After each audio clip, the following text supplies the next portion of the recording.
Most of them appear to be rather wealthy professional sorts. Bostonians, mostly. Although there are a few guys that appear to be either European or foreigners of some sort. So you guys hang. Recognize any of them, Sean? You don't recognize anybody in particular at this point, no. Dr. Call is with you, though. How's Dr. Call holding up? Oh, he's doing fine. He's walked into the bar and he sits at the bar and he starts ordering some drinks.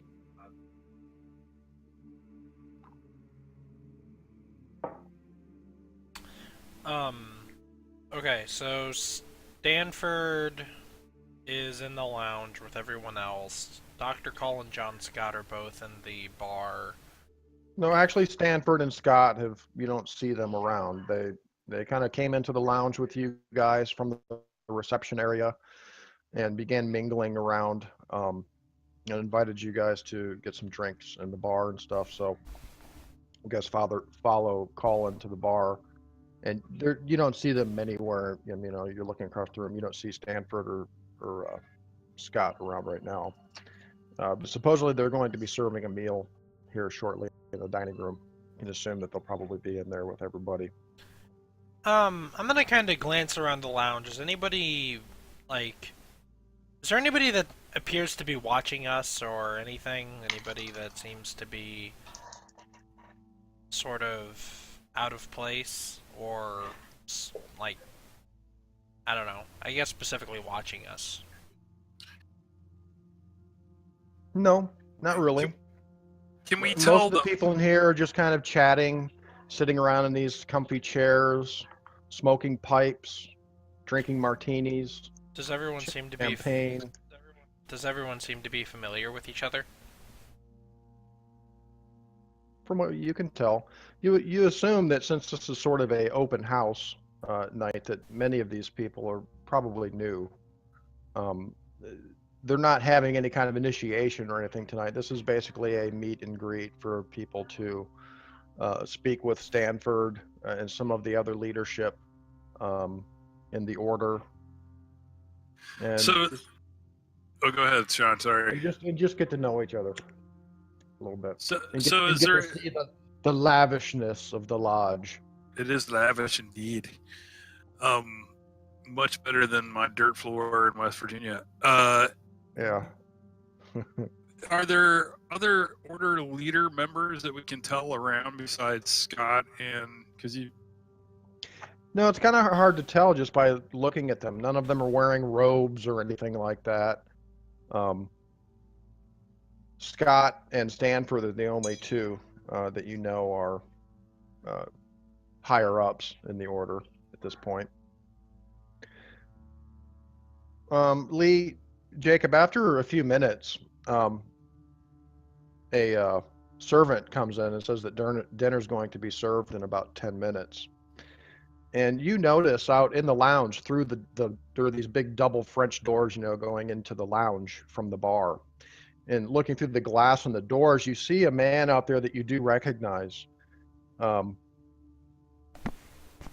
He is a police sergeant here in Boston. You know him probably from a friend of a friend. You don't know him personally, but you recognize his face.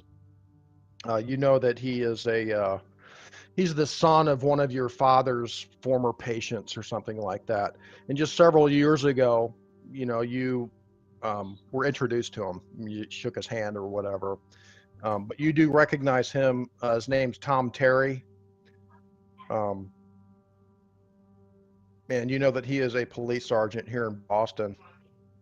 He's massive, kind of broad-shouldered, dark curly hair, ruddy complexion, and an Irishman through and through. I'll be right back, Logan. Interesting.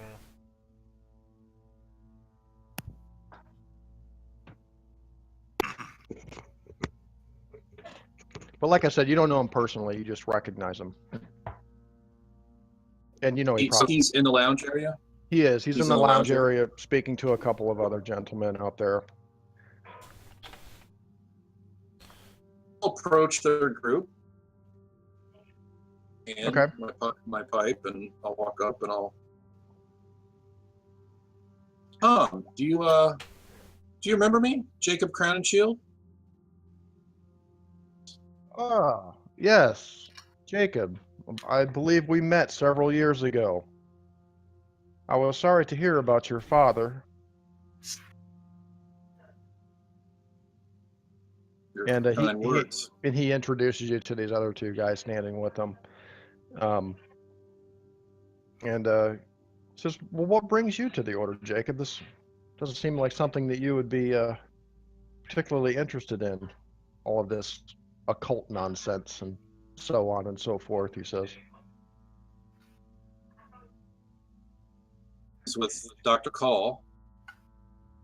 Is he around? Do I see him close by? Call? Well, he calls back in the bar. It's like he's in, see, the doctor's in the bar. He's having a drink. I'll introduce you in a minute. But he talked to me and my friends. We were having a nice conversation at my manor. Let's know about this order. Of course, being a Bostonian, and what's going on. Yeah, makes sense. Yeah, so I wanted to come and see exactly, what was going on. I see some flyers and some things that kind of piqued my interest. Yeah, same here. It's always good to rub elbows with the elite, Says, what line of work are you in these days, Jacob? Hobbies. I'm continuing to pursue some academic interests, and also we just got back from to South and Central America. Ah, doing some traveling, eh? Some exploring. Always looking for business opportunities, of course. At this, when you say that, his eyebrow kind of raises. He says, "What kind of business opportunities?" Actually, we should have a conversation about that at some point. You should.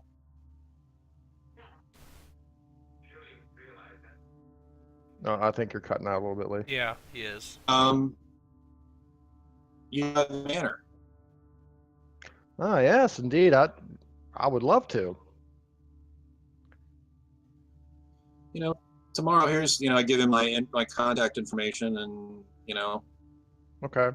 contact me. We could have some business dealings that maybe we could work on together. It's always good to. Give me a psychology check for Jacob.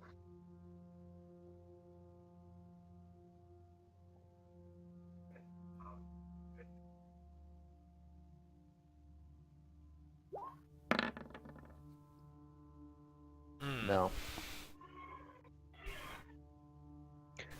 Yeah, he takes your card or whatever you give him there, and he says, well, certainly. What's a good time?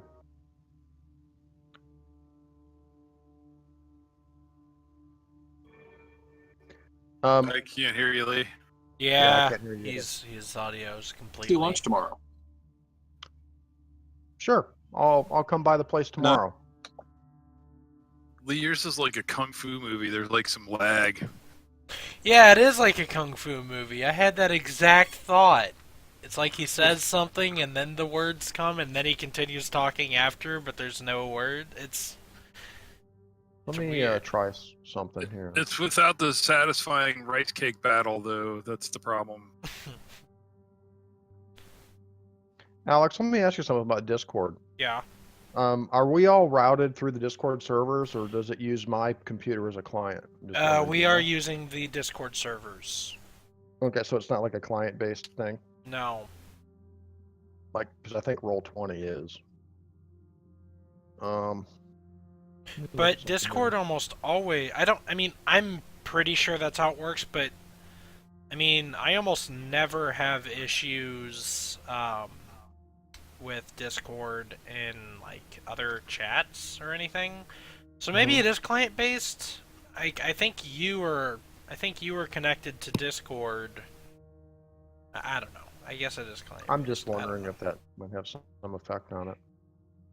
Hold on, let me look at something here.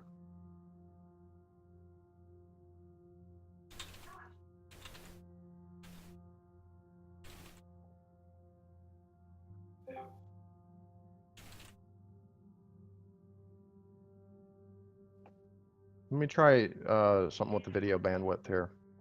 Can you hear me now? Yeah, I can Yeah. hear you fine. Is that better? See, Tom, here's my card. You should. We'll do lunch tomorrow. Come over. We'll.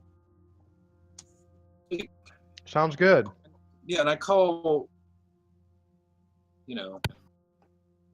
This over, and of course Ben's probably should be standing behind me. I imagine. he's Yeah. been standing there all night. Yeah. He's got that look in his eye. I introduced my compatriots. Okay. Edgar Casey, Ben Knuckles, good guy, family friend. Okay. He makes a little small talk with you guys. Also asks Yusuf's line of work. What's your line of work, Mr. Braun? Well, I'm lucky enough to be an explorer along with Mr. Crowninshield here. He's taking me under his wing. Explorer. Interesting. I know. And you, Mr. Casey? Are you also an explorer? Well, I'm an explorer of sorts. I work closely with the Miskatonic University. They've been working in hypnotism, and they've been working with me in that field. It's complex. Miskatonic University. Where's that? He says. It's in Arkham, I think. Insert state here. I should know this. But both of you guys give me a psychology check too. All right. This and All right, That'd he's do. crazy, isn't he? Let's see here. He's crazy. I knew it. Okay, hold on. Oops. I'm doing the /.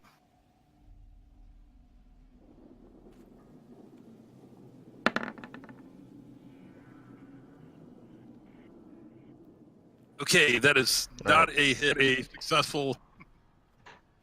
I am very successful. Did Alex make his? Yes, I am quite successful. Beautiful. Well, let me reload this again. Hold on. I have a 45 in my psychology. I don't know why it Ed, says you're 5%. after some small talk with Sergeant Terry here. You get sort of feeling like this guy's. He seems pretty. I mean, although he seems polite and maybe a bit soft-spoken, a little bit, just in general conversation. You notice that he listens very closely to what you all have to say, and he doesn't interject much. As he lets you finish speaking, before he says anything, and you just get an idea that this guy he seems pretty shrewd and pretty observant. Okay. He's trying to read us. Yeah.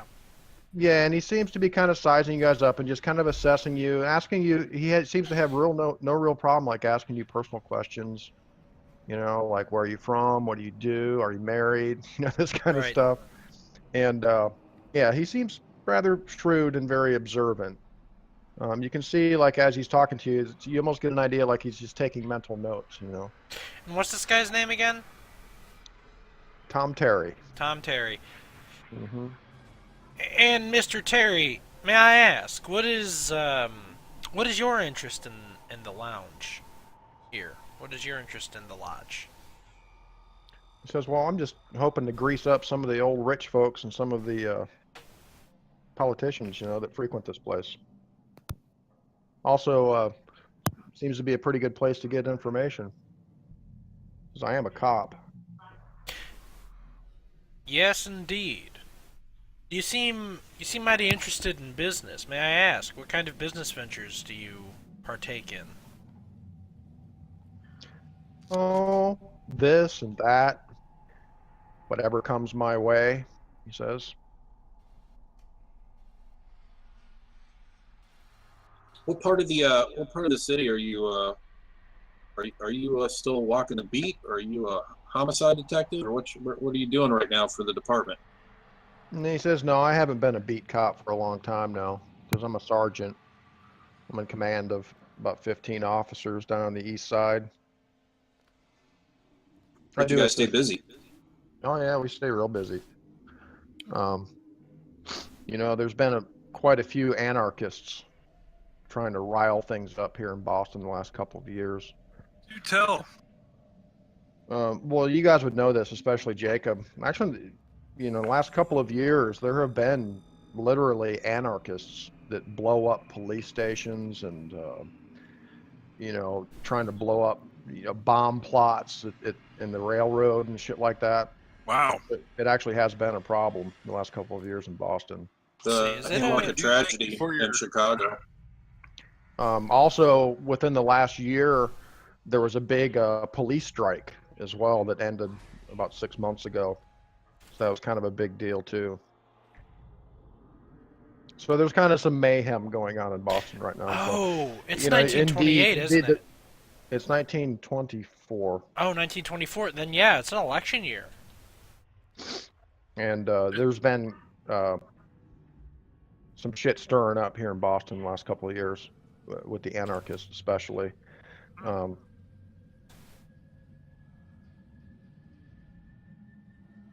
We're still a year away from the Great Molasses disaster. Molasses drowning. A delicious way to go. I think we're a year away from that. I did a little Boston research. But yeah, he tells you, yeah, we've got our hands full. We certainly have our work cut out for us. Well, we do thank you for your service to this fine city. It does look like your work's paying off, sir. Well, let's hope so. Perhaps we'll see you tomorrow over at Mr. Croninshield's. Oh, you're going to pop by? Sure, why not? Well, I do recommend it. Mr. Crowninshield is surely a wondrous host.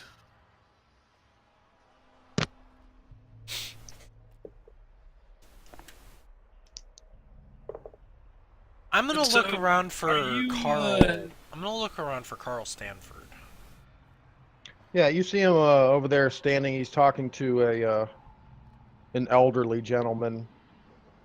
His back's kind of all crooked, and he's got a cane, this extravagant mustache, and he's wearing a what do you call it? One of those a fez. Yes, a fez. Yeah. The old man is wearing a fez? Mm-hmm.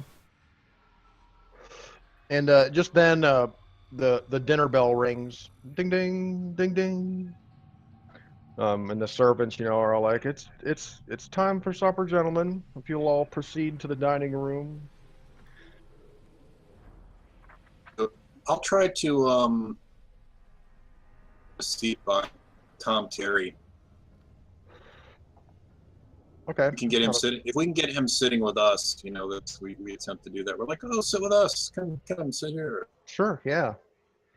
How's the dining room set up? The dining room has walls painted an ivory color with a polished wood floor. The north wall has 5 large windows with white drapes. Electric chandeliers hang from the ceiling, and the room is filled with round dining tables.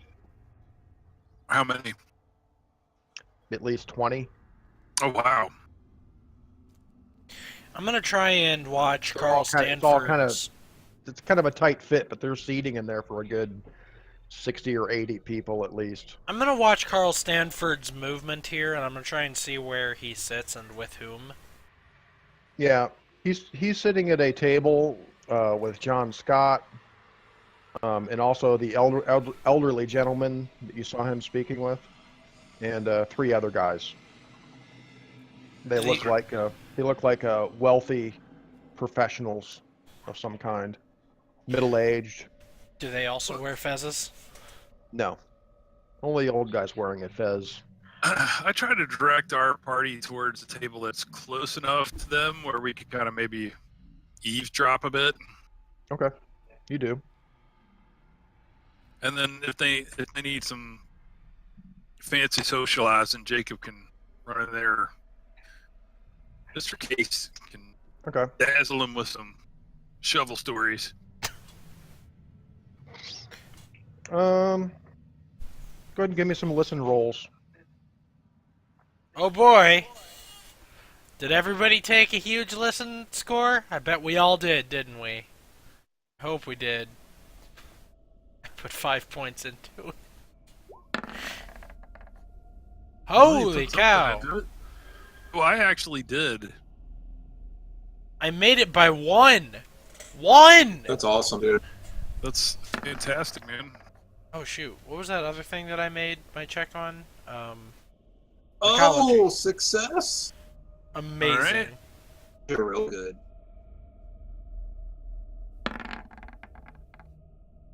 I missed it. Oh well. Okay, so 2 of you succeeded. Yes. Make sure you check those. So you guys are a couple of tables away, and there's a lot of conversation going on. It's really kind of a din, and they've got some jazz kind of playing on a phonograph in the background, so it's kind of hard to hear what's going on over there at Stanford's table. Just a couple of random things that you guys overhear from some of the men sitting at Scott and Stanford's table. One of the men sitting there, he appears to be German because he's got a thick German accent.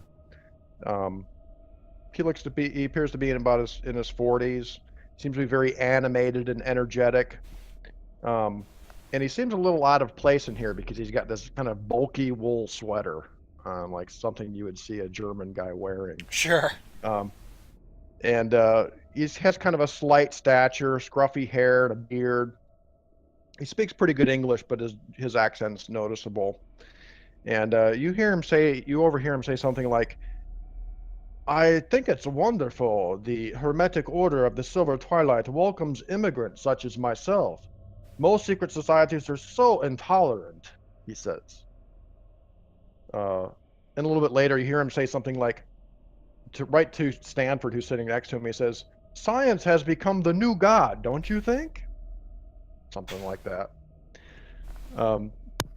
And you can't hear what the elderly gentleman is saying over there, but another one of the guys sitting there, you get the impression that him and John Scott are engaged in a conversation for several minutes, you notice. And they appear to actually, know each other, just by the way they're talking to each other. And this guy he also appears to be probably in his early 40s, very smartly dressed, stocky man, with a firm jaw and a neat crew cut. And he's sucking down the cognac, and he's smoking what appears to be these very expensive French cigarettes as he's talking to John Scott. And you hear him talking about criminal activity in Boston, and you overhear him saying something like, "Society is far too soft on criminals, Mr. Scott. I think they should all be rounded up and shipped off to some island somewhere," or something like that. And Scott's like, as he's eating his fish. And you hear him. You also, during dinner, you hear this guy, this stocky, well-dressed guy, start talking about war stories on the Western Front from the Great War. and Oh, talking really? about, talking about, firefights that he was in, and and how the trenches were hell, and just over here, just smatterings of this conversation, not with only Scott, but others at the table. He seems to be kind of telling these glorious war stories, for a little while there. This is who that is? Do Stanford? Well, here, Sounds like he didn't go to the war. yeah, let me ask you this: being in the war, Mm-hmm. stories do they ring true, or is the Well, are they a little bullshitty? they're a little bullshitty. Um, for one thing, I mean, you can almost tell by looking at this guy, like he doesn't have that look about him. Like they do seem a little bullshitty. Um, he looks more like an accountant or a banker or something like that than Maybe he managed the ledgers. ding ding ding ding ding. He was in the supply depot. I Yeah. got this paperclip wound. Here, I can bring some pictures of these guys in here, and you also learn their names. Or at least some of them. Here is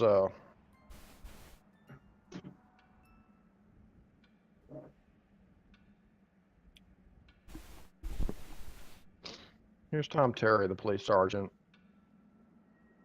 Um,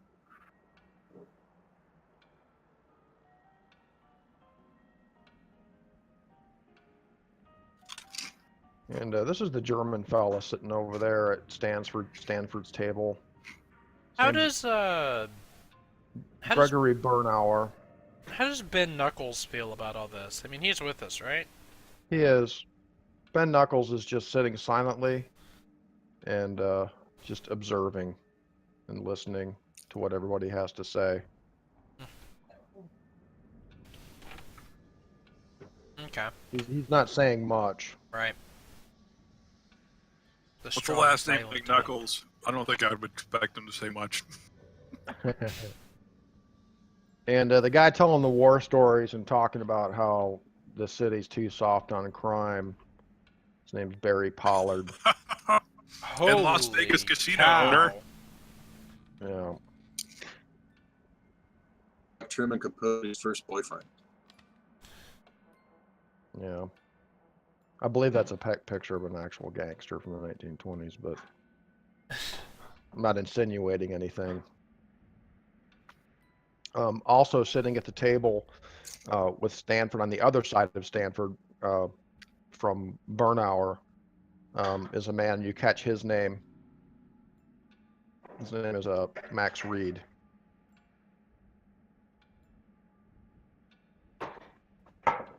And Max,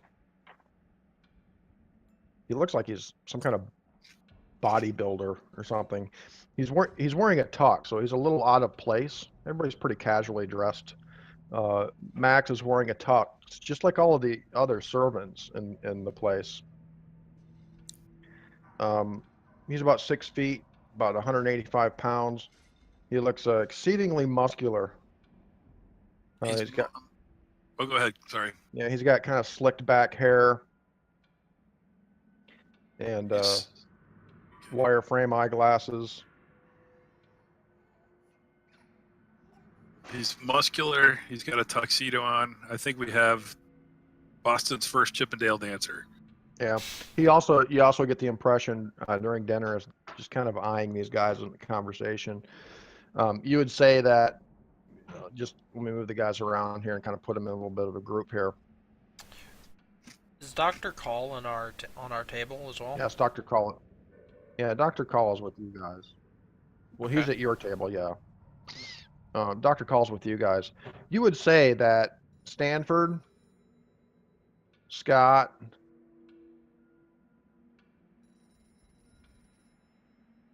Barry Pollard, and Max Reed all know each other. They seem to be very congenial towards each other. They're not, asking questions of each other, back and forth like you would at a meet and greet sort of thing. You get the impression that these four guys probably know each other very well. It seems we found our center of power. But Bernauer, he just goes on. He seems to be kind of wanting to talk with these guys. Once it seems like Bernauer, once he found out that they're into the occult or the mysteries of, Hermeticism or whatever, he's trying to make it sound like he's really interested in this kind of thing, and he makes some pretty stupid statements that most anybody who has any mythos knowledge or real occult knowledge would, like when he says, science has become the new god, don't you think? You guys are just kind of like, what the hell is it? And everybody at the table too is kind of like, okay. But he seems he's very animated and energetic, and he seems to be trying to make a good impression on Scott and Stanford. He's probably the only guy at the table you could trust. Probably. That. Yeah. Except for the lack of his good judgment. But totally innocent, Just, I'm trying to get into this club. Right. And Chances of him robbing graves low. Yeah, and Sergeant Terry's sitting there at the table with you guys. I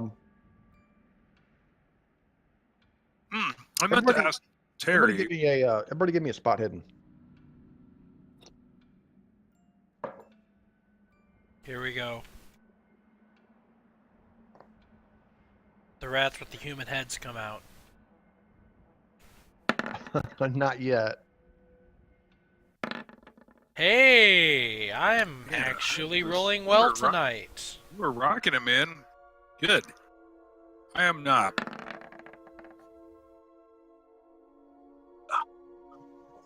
Nope, missed it. Edgar made it. Yes, indeed. Check it. After about 20 minutes, everybody's kind of finishing up their meal, and Sergeant Terry excuses himself to go to the men's room. And when he comes back and sits down, Edgar, you notice that a little bit of white powder on his mustache underneath his right nostril.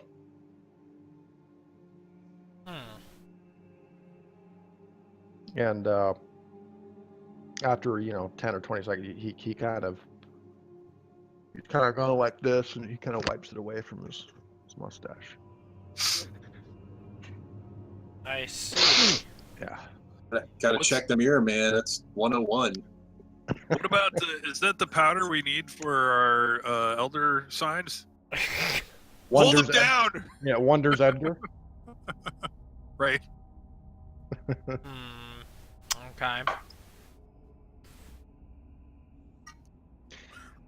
So, after about nearly an hour of sitting there and conversing with your table mates and kind of listening to some of the conversation, I think I may have one more thing for you too here.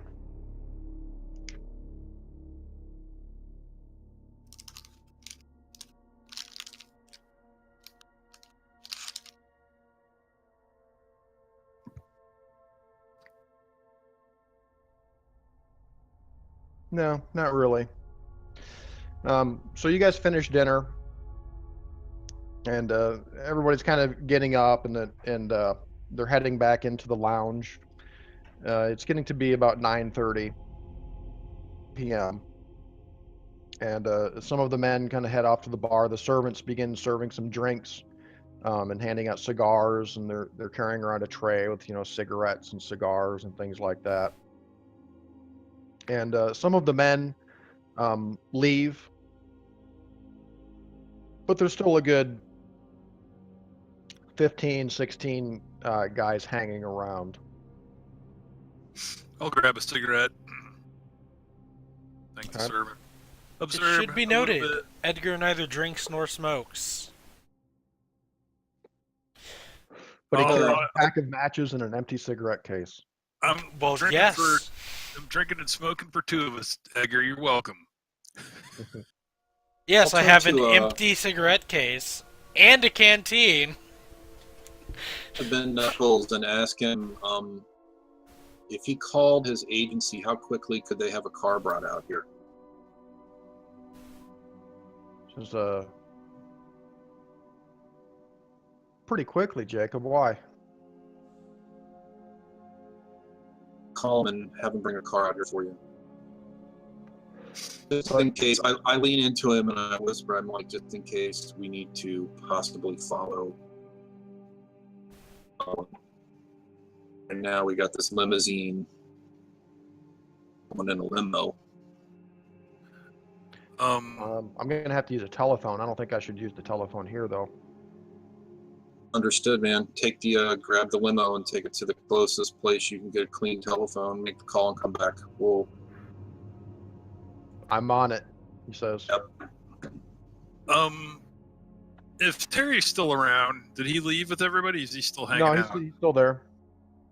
I'm asking him, like, are you a member of the order here?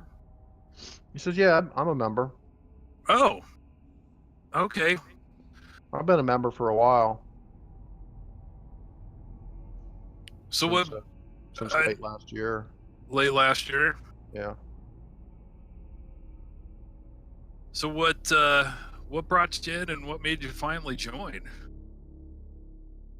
If you don't mind me asking.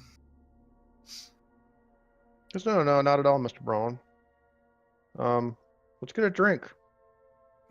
Sounds good. And, I got a drink for Edgar over there too, so just, I'll be drinking too. So you guys grab some drinks and kind of sit down on some comfy chairs. And basically he tells you kind of what he was telling Jacob. He thinks it's probably just good for him to be around these kind of people. He doesn't, he says, the police department doesn't pay much. And he kind of alludes to you. I mean, he doesn't even know you, but he alludes, you kind of get a feeling like he's got some business on the side. He says like, I'm always looking for opportunities, outside of law enforcement. I try to, do I see a wedding ring on his hand? No. And well, I can, I was like, we can talk about some business ventures. We may have some correlated interests, sir. That's for sure. Exploring doesn't pay the best either, so I got to look for some other things as well. He says, don't get me wrong, Mr. Braun. I'm a good cop.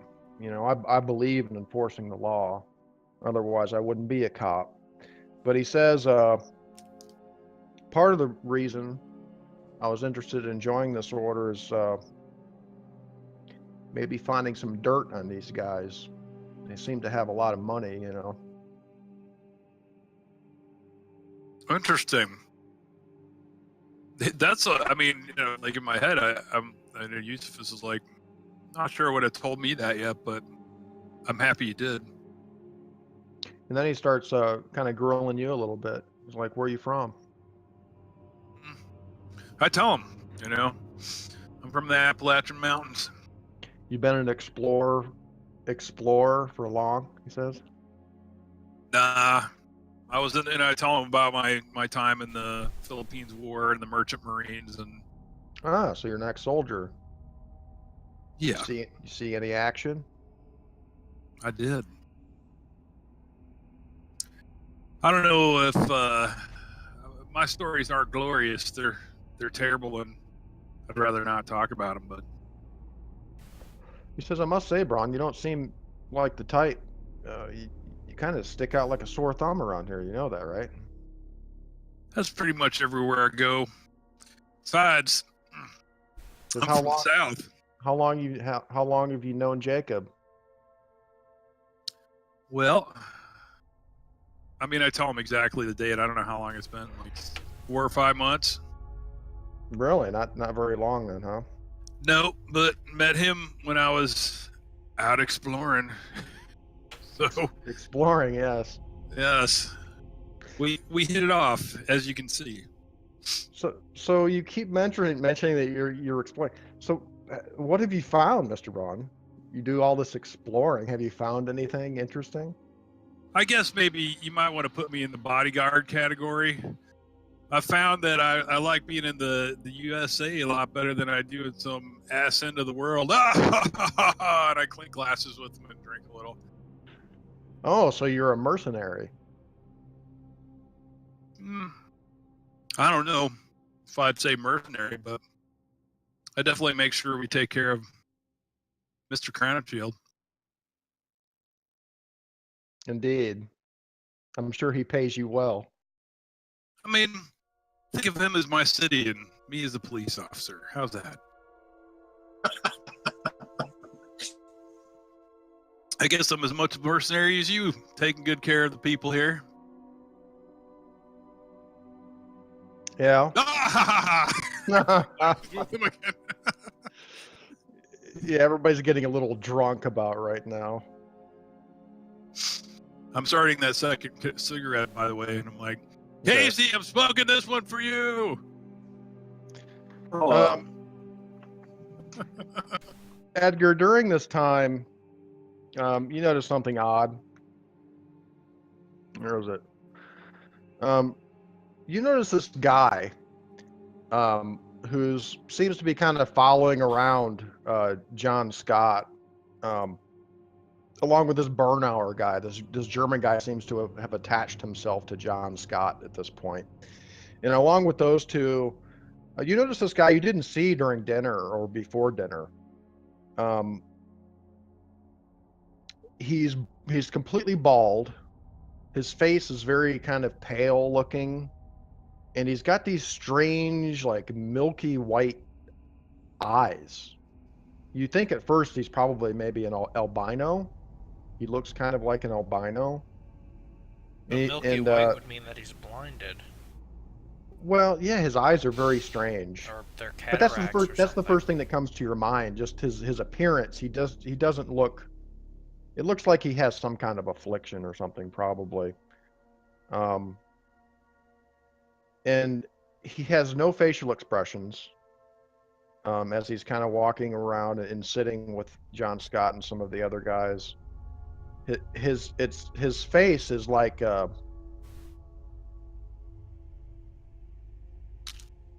vapid mask. His eyes, you notice his eyes just kind of stare, and his mouth is just slack. He doesn't seem to have any body hair, not even like on his hands, his face, his head.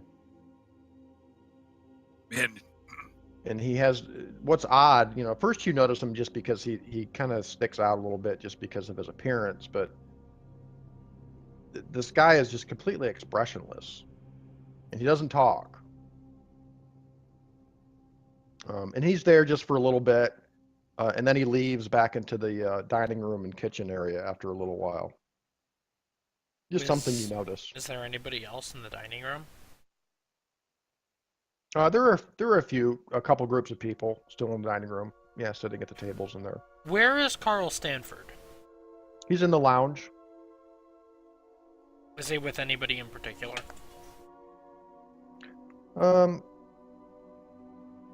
He's speaking with a young man, looks like in his early 20s, very clean-cut looking fellow. And they're sitting in there, some chairs, smoking some cigars and talking. As I'm just kind of observing the people in this room, I'm going to be keeping a tab on Carl and wait until he's done speaking with the young man, and then I'm going to approach him. The young man? No, Carl. Okay. Yeah, you don't have to wait 5-10 minutes before they both get up, and Carl's walking across the lounge towards the bar area as you intercept him. Mr. Stanford. Mr. Casey, hope you're having a lovely evening. I am quite impressed. He's got like a cigar in one hand and he's got a glass of champagne in the other. Mr. Stanford, I wanted to ask a few questions about the nature of this organization. Certainly, I'd be glad to answer any questions that you might have about our organization. You say Please, that would you like to join me at the bar? He says. certainly. Um, so as we're approaching the bar, I ask, Mr. Stanford, this organization, you say that you are interested in occult matters. Yes, among other things. Science, philosophy, magic. May I ask what manner of occultism you're interested in? Why, all sorts, Mr. Casey. I see. Now, it I think it's interesting that there's no library on the main floor, though you do have, I'm sure, a good collection of books on such matters, correct? Ah, an avid reader, are you, Mr. Casey? Indeed I am. I think of myself as also I think of myself as having a vested interest in the occult as well. He says, yes, we have a fine collection of books. We have a fine library for our members. Of course. And may I ask, have you heard of a substance called the hold on. Powder of Benghazi. The materia Ibn Ghazi? Ibn Ghazi. Why, where did you hear that term, Mr. Casey? Well, when it comes to the occult, I'm always looking for something interesting, something like like home remedies and whatnot for the unfortunately afflicted. And I came across at one point a bit of text that referred to a protective something. It requires, however, this oil. And part of the oil is this materia Ibn Ghazi. And I've been searching very hard for any answers that I can find regarding this. I can't seem to find anything on it. Ibn Ghazi. Sounds to be of Semitic or Arabian origin, perhaps. Have you tried the library? The public library? Yes, unfortunately I couldn't find much.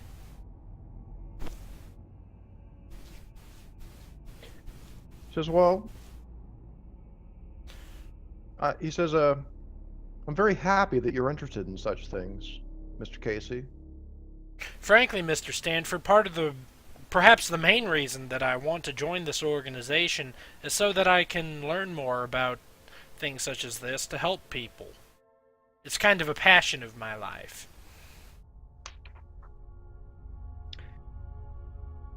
Yes, there's also a passion in my life, Mr. Casey. He says, what do we know of the world and the universe about us? What do we know? And then he goes on, okay, and he says, our means of receiving impressions are absurdly few, and our notions of surrounding objects infinitely narrow, he says. We see things only as we are constructed to see them, and can gain no idea of their absolute nature, or can we? He says. With these 5 feeble senses. He says we pretend to comprehend the boundlessly complex cosmos, yet other beings with wider, stronger, or different range of senses might not only see very differently the things that we see, but might see and study whole worlds of matter, energy, and life which lie close at hand, yet can never be detected with the senses that we have. And what manner of being are you referring?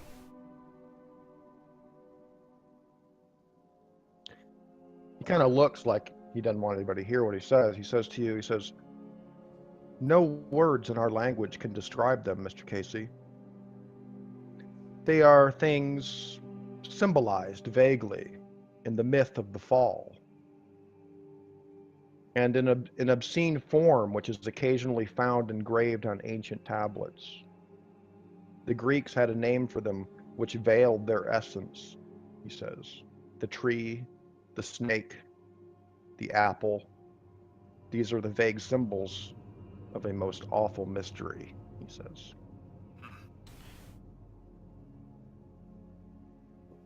Tell me, the symbol that you were referring to, is it four-hooved? Does it have many tentacles? I've seen symbols like that. He seems a bit taken aback by that. I mean, visibly. Tentacles? Hooves? Yes. I could show you some interesting things if you had the time. Although I'm sure that you already have such imagery in your libraries. Well, let me tell you, Mr. Casey, I think that would be very happy to have you as a member of this order. Perhaps we could meet later this week and have an initiation, and we can discuss these things further. Before I do any such thing, I want to know, what is your dedication to mankind? He says, we're a benevolent order, Mr. Casey. We don't wish any evil. We are not, some may call us things such as witches or warlocks or things like that, but we have no interest in such things.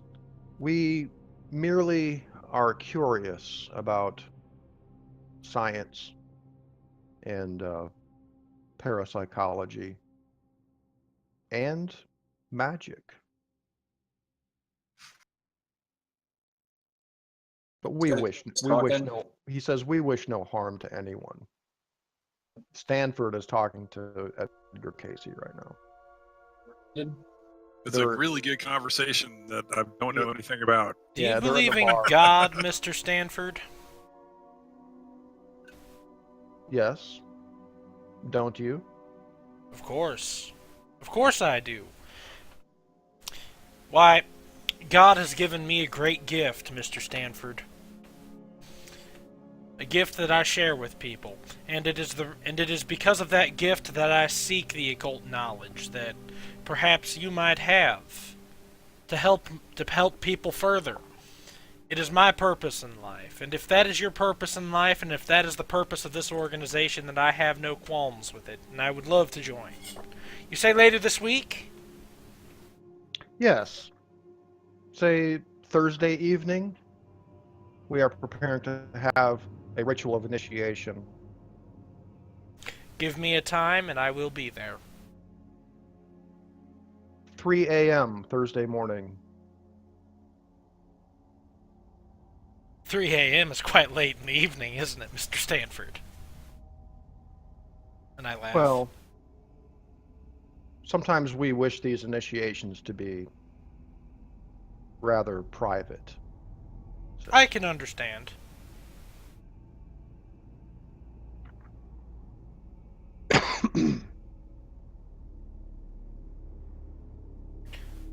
Well, thank you for this discussion, Mr. Stanford. I will keep in mind what you have said, and I will see you on Thursday. He says, yes, well, I will speak to you briefly before we leave this evening to go over more of the details as far as your initiation and your friends, of course.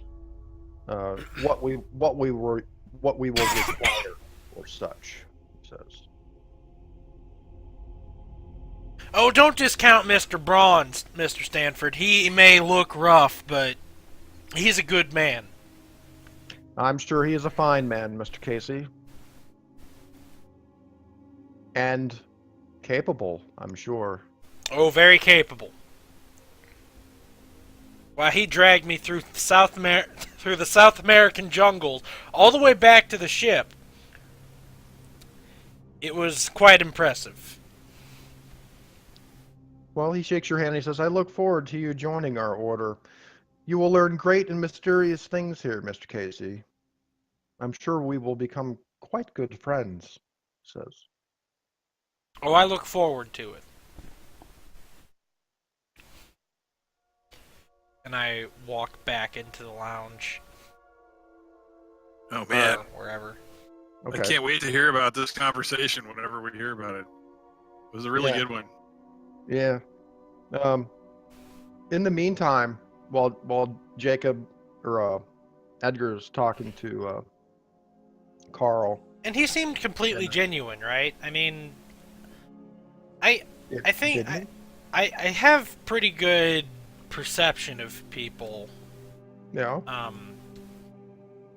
Did he seem Did he seem legitimate? genuine? Did he? Did he?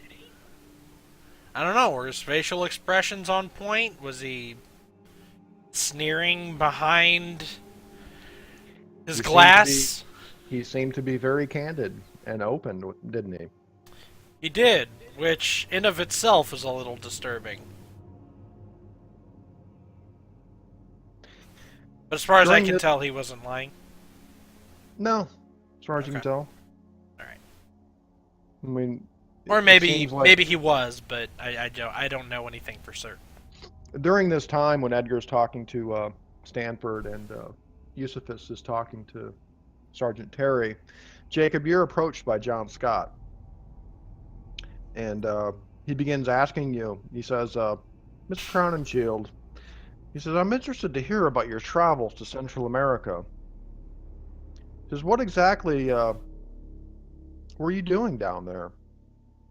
You know, I have some archaeological interests myself, and the most recent Mayan and Aztec discoveries being made down there are quite astonishing. I don't suppose it would have anything to do with that, he says. He's got these real kind of steely eyes. He's like gazing into your soul as, almost he's demanding of you that you tell him what you were doing down there. I lean in a little bit, right back at him, and say, "Oh, enters in South and Central America." Says, yes, Discuss why with were you down there and who were you with? I was acting as a sponsor for an archaeological dig. Ah, With me, yeah, my friends were with me. We had part of an particular site. expedition? Sizable expedition. Part of an expedition. Yes. It was our expedition. Hmm. Your expedition. So it was the Crown and Shield expedition? It was Did you- just me basically, people that I knew with, and then we also met some people while we were in South and Central America too that we picked up, like Eusephus. All right. You're lying. He doesn't say that. You're lying! Ring the liar alarm! Ding, ding, ding! All right, well, we're gonna get a drink from the bar. Do you want to go, liar? Well, Mr. Lion Shield, I mean Crown and Shield.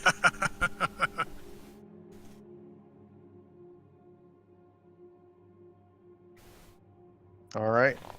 1 second.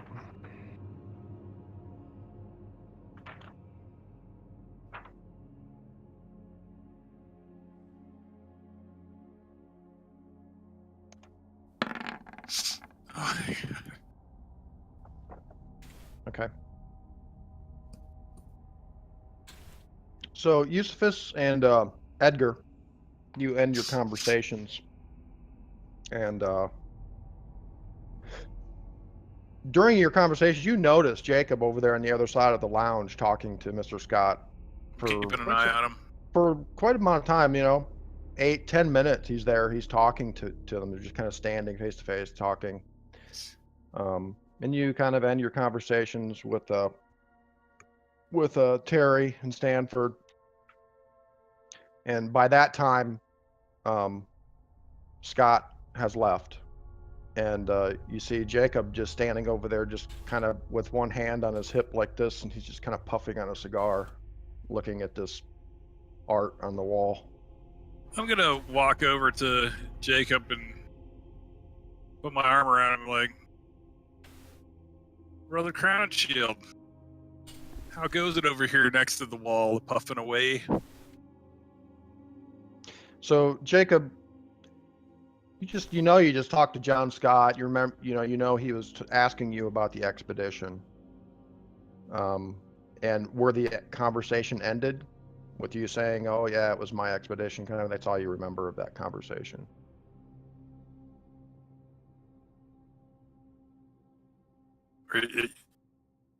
You all right, brother? Put the whammy on me, man. Something's not right. Yeah, you wouldn't know that. I mean, you feel like you had just a short conversation with Scott. You told him you had your own expedition down there, and that was it. But Eusephus, he was talking to him for a good 10 minutes over there. You've been disqualified. You were chatting up Mr. Scott over here. I mean, you fellers gonna play Pinochle later or something? You were over here for a while. You gonna play kick the can or what? I don't know. I was trying to think of some old-timey game. Pinochle came in there. To him. Maybe Jacob does feel that there was something odd about that. I mean, you're kind of just lost and like your mind just seems kind of blank as you're staring and you're kind of jolted out of this, whatever you were thinking by Eusephus coming over and putting his arm around you. And you kind of like snap out of this. You just seem kind of entranced in this art on the wall for some reason. And it's like some 17th century French painting on the wall or something. Nothing special. It's only a $15,000 piece. It's nothing. Oh, at least, yeah. Well, why don't you come over here and join Mr. Casey and myself? Yes.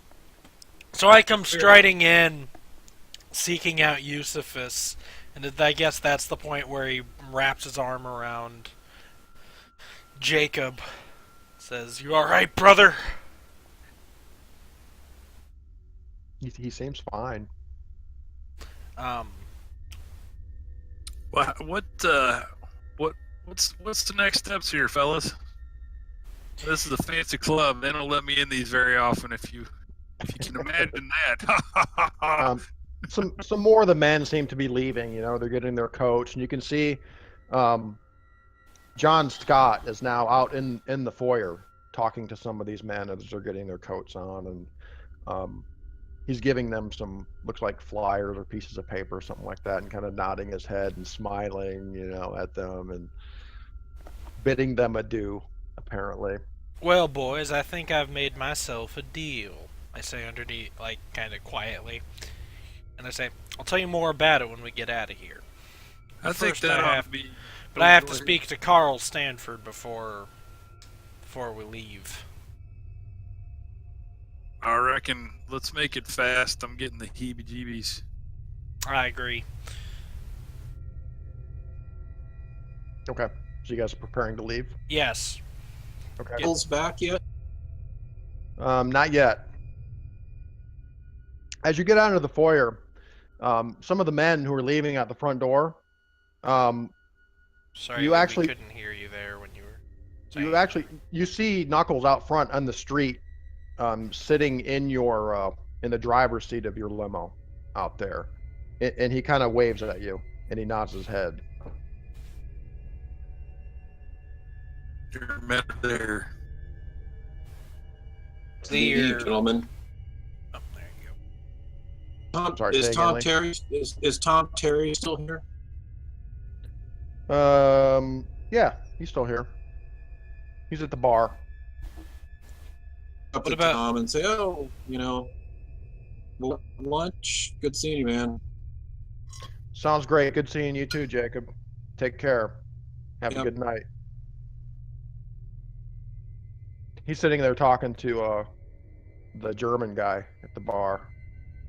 And the German guy introduces himself to you, Jacob. He's like, Gregory Bernauer, nice to meet you. Pleasure to meet you, Mr. Bornauer. He says, science is the new God, don't you think? He's drunk. Science is the new god, yes, sir? As you guys are getting ready to leave, you're standing out in the foyer. John Scott approaches you all with this kind of half-cocked smile. And he says, gentlemen, if you all would like to join the Hermetic Order of the Silver Twilight, we'd be more than happy to accommodate each and every one of you. He says, if this is acceptable to you, and if you would like to be a part of our organization, we do require a dues or a fee of $500 to join the order. Also, we will need 24 hours or so to just do some general checking of references per se. But I'm sure everything would be fine. So if this is all amenable to you, 3:00 a.m. Thursday morning, we will be having an initiation ceremony here at the lodge. If you would all like to come, we would be glad to initiate you all, each of you, into the order. We would be glad to have you. Sorry. What do we need to be prepared for? As far as what do we need to dress in? Should we not eat after midnight? It's a purely casual affair, Mr. Braun. Basically, the initiation takes a little bit less than an hour, and we usually have a bit of a social occasion afterwards here at the lodge for another hour or two. He says, of course, we won't ask any of you to do anything embarrassing or anything like that. Basically, the ritual itself just comprises of us teaching you things like our secret handshake, having you take an oath to keep the secret of the order and things like that. It's not really a very formal occasion, but it's just necessary for our charter, for the purposes of our charter. Understandable. All right, well, I can certainly live up to those. The relaxed. Yes, but Carl and I do believe that each of you would make fine additions to our order here at the Silver Twilight. It's mighty nice of you to say. Was Carl in the room with us, or no? All right, well, give our regards to Carl. Yeah, he says Mr. Stanford will be here. He'll attend the ceremony. But I am what the order calls the noble philosopher, so I oversee the ritualistic initiations and such of the order. So I'll be conducting the initiation Thursday morning. He says $500 each, cash or check. Yes, and when do you want us to submit a list of people for you to? That won't be necessary, Mr. Casey. We can take care of all of that, but I'm sure it won't be a problem. I kind of cock an eyebrow when I nod. He does the same back to you. Well, it was very nice meeting you, Mr. Scott. Our regards to Mr. Stanford. Yeah, and at this time, and Jacob, you may have noticed earlier, any of you who didn't notice before, notice that Mr. Scott does seem to have some sort of skin condition or some kind of skin disease. Um, his skin's very coarse, pocked and reddened, uh, almost as if he suffers from like a severe rosacea or something like that. Um, but he does have also, as I said, he's sort of bony and aquiline, and you all get the sense that he's perhaps a little cunning as well. He has sort of this steely gaze, and his presence is somewhat commanding. He's a very tall guy. He's about 6'3".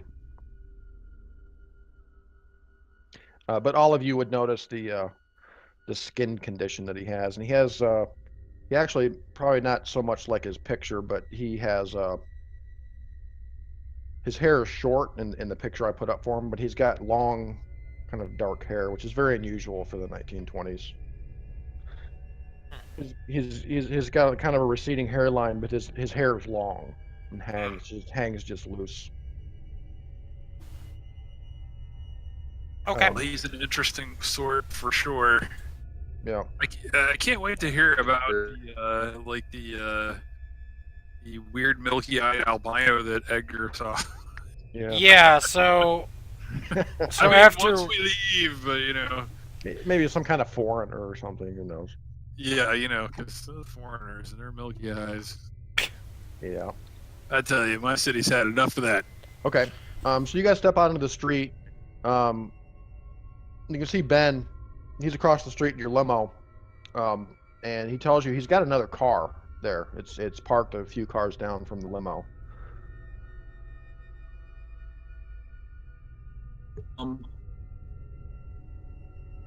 Barry's still in there. Bernauer still in there. Is Barry Pollard and Max Reed still in there? You haven't seen Max Reed since dinner. Pollard is still in there. Terry is still in there. Dr. Call is still in there, along with a handful of others. It's mostly cleared out for the night, it seems. I imagine many of these people have chauffeurs already, so Yeah, there are cars kind of sitting out in the street here. There are a couple other limos. Since we have the rest of the night, we could always tail one of these people. Well, I They mean, go what they do. we're assuming that The best Scott one. and the other guy aren't going to leave, but They're not. I know that We're not talking about Scott and Stanford. or Terry. and probably not Barry either, or maybe even Max. I don't know if these people live here or what the deal is. It's a large enough building for pretty much everyone to live here, I would imagine. Not everyone, but like the I'd say probably at least Tom Terry or Barry Pollard will be bailing out of this place. I'm just curious as to see where they go. Okay. So, just Yeah. wait around for a little while? Well, I mean, it's an empty car? It would. Yeah, you guys have an just jump extra in the car. Yeah. I think we can trust Gregory. At least we can trust that he's not part of the order yet. I'm just wondering, like Tom Terry's definitely. Where are we having this Okay, conversation at, guys? So while Are we're we- before, yeah, we're in the limo. Yeah. Right. Okay, but the eyes what they saw at the party. I say anything weird. Oh, I relate my entire experience. The conversation with Right there. with Carl and the weird albino dude.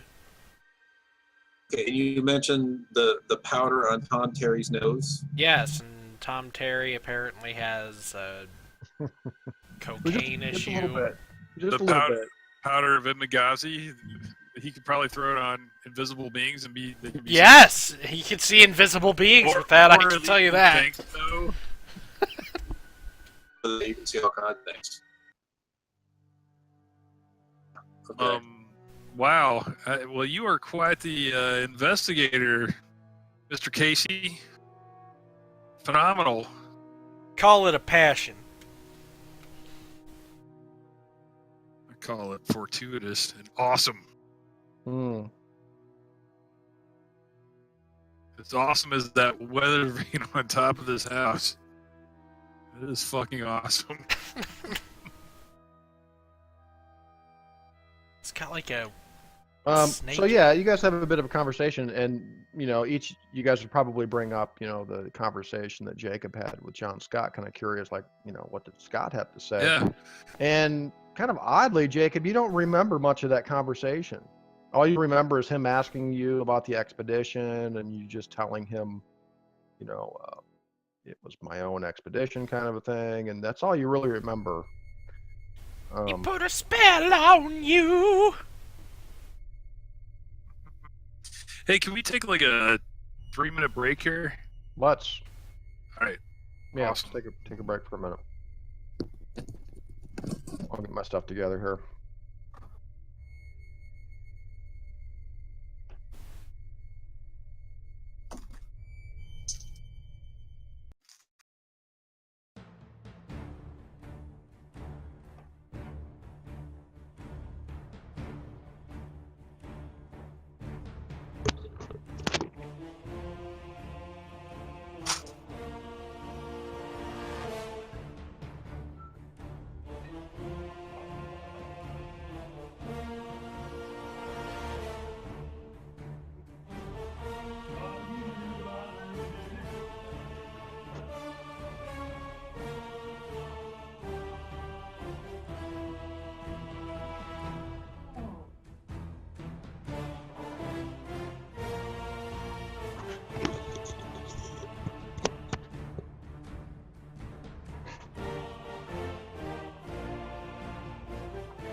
Intermission screen.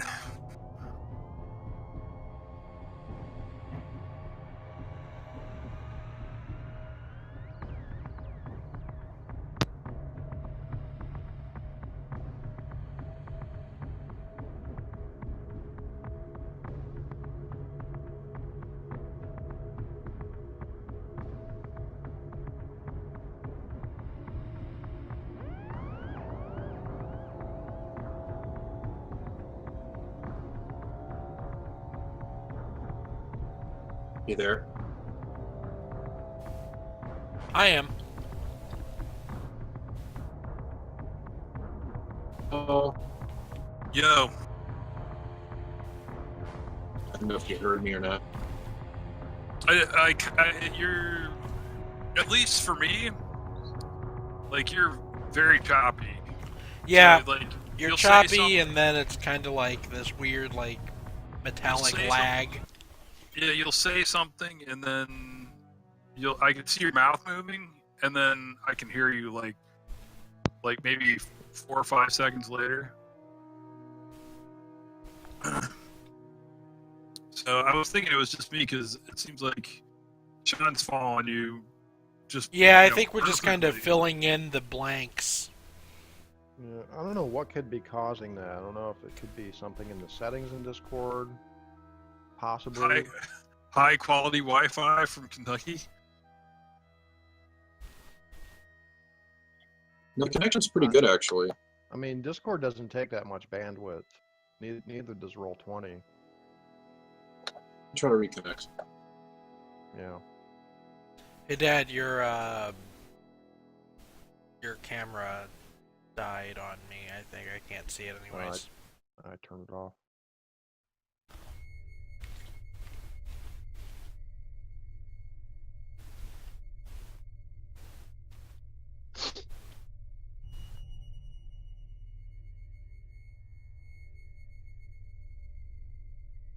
All right, so hopefully everybody's ready to be initiated into the Hermetic Order of the Silver Twilight. Oh, goody.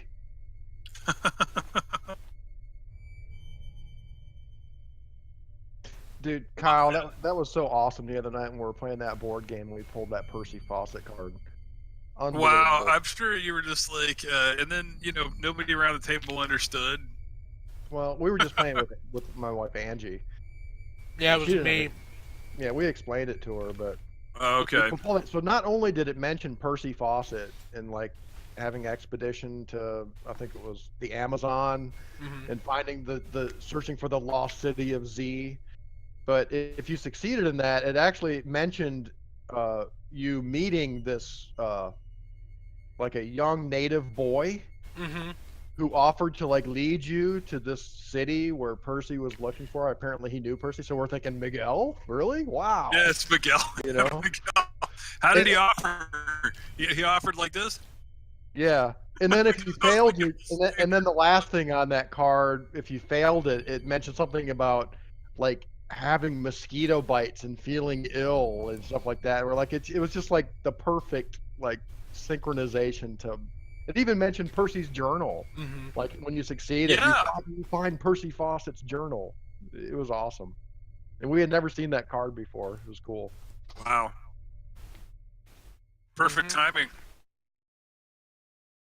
Yeah. Yeah. Was Well, you're still robot-y, but that I talked to Lee before the game. He said anytime that he's having trouble connecting, he's just, assigning his property and principles. You know what we should try to alleviate that is just use the Roll20 chat. Do you want to try that, Alex? It Okay. worked the other night for you guys when you were playing D&D. Well, to be fair, the reason we had to do that was because Discord was updating. Discord was having a But pretty dumb update. Let's try that though. I'm gonna turn music off here.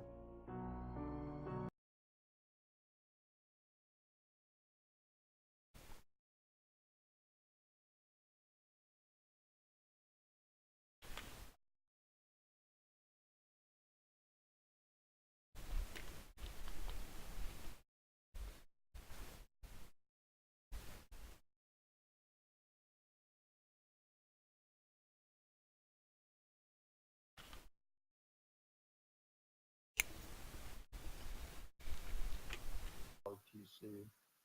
Yeah, I'm getting an echo, so you can tell it's working. Can you hear me? I can hear you loud and clear. Off and back on again. Just gonna reload the page. But Dad, I think they, for some reason, oh,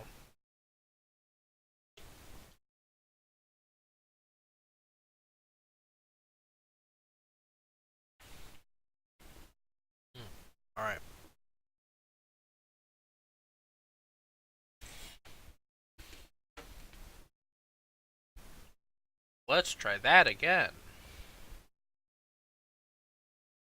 Hello, Roger, Roger, can you read me? Roger. Yeah. Let me turn it off. Can on you the hear me? recording machine too. Yeah. Yeah. Holy Yes. cow, I can hear you perfectly. Yeah, and it's moving with your Really? mouth too. Okay. Read us some poetry, Lee. Let's make sure that we know that you're not going to cut off. Ode to a beer. Oh beer, I hold you dear. Ode to a beer. How's All that? right, beautiful, excellent. It's awesome. You're not lagging out anymore. Good. Yeah, I feel my anger dropping. You're just Are we pure just closing unadulterated Discord? rage. All right. Cool. We'll try this for a little while, and you can actually Yeah, adjust people's volumes too by hovering over their. you can just disconnect from the chat in Discord and. It'll, Yeah, just close Discord altogether or whatever, or just disconnect from the voice channel in Discord. And I don't know, they've improved this chat in Roll20, but it consistently has problems.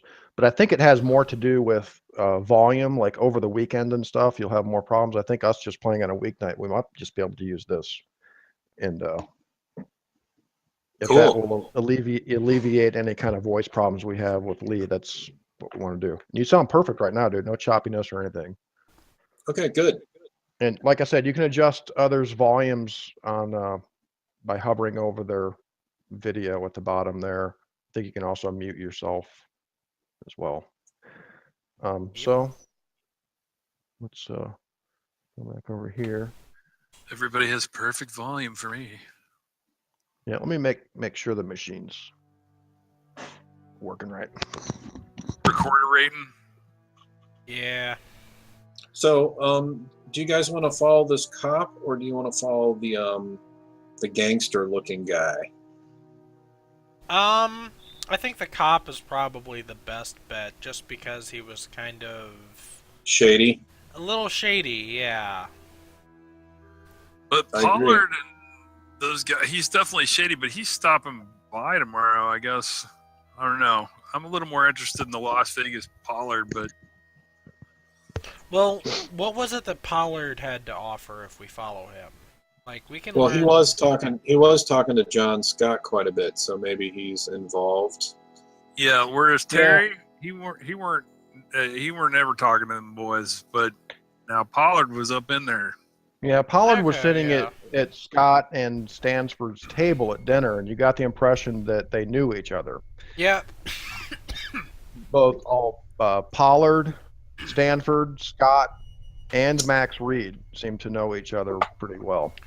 Yeah, that is true. Pollard has has kind of an implied ranking in the. Yeah. So let's follow. We'll follow order. Pollard. All right. Yeah, I've kind of got them all lined up right here. I can dig it. These guys.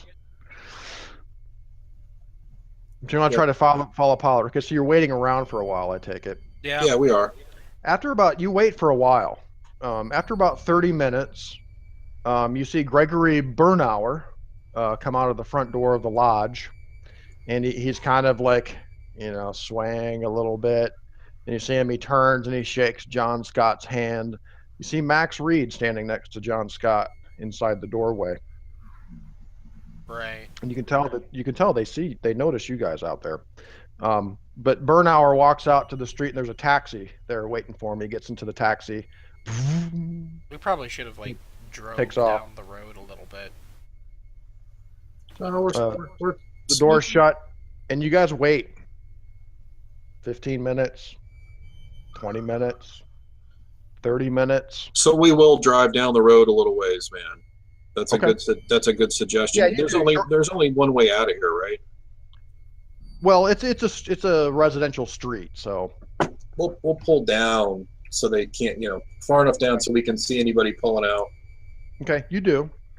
So you wait for a while, and it gets to be almost midnight. It's like quarter to midnight, and nobody's left the lodge. Apparently, Pollard and Reed and Terry are still in there. It's almost midnight. I thought for sure Reed would be going to the gym somewhere, but And you see some of the lights, the electric lights on the inside start turning off around midnight. Some post-ritual workout. The second and third story lights all go off, and you just see a few lights through the windows in the ground floor. Now, I should note, unlike the picture, or maybe like the picture, there are no windows in this building, either on either side of the house or in the rear of the house. There are no windows in the second and third floors of this place. On the ground floor, there's windows all around.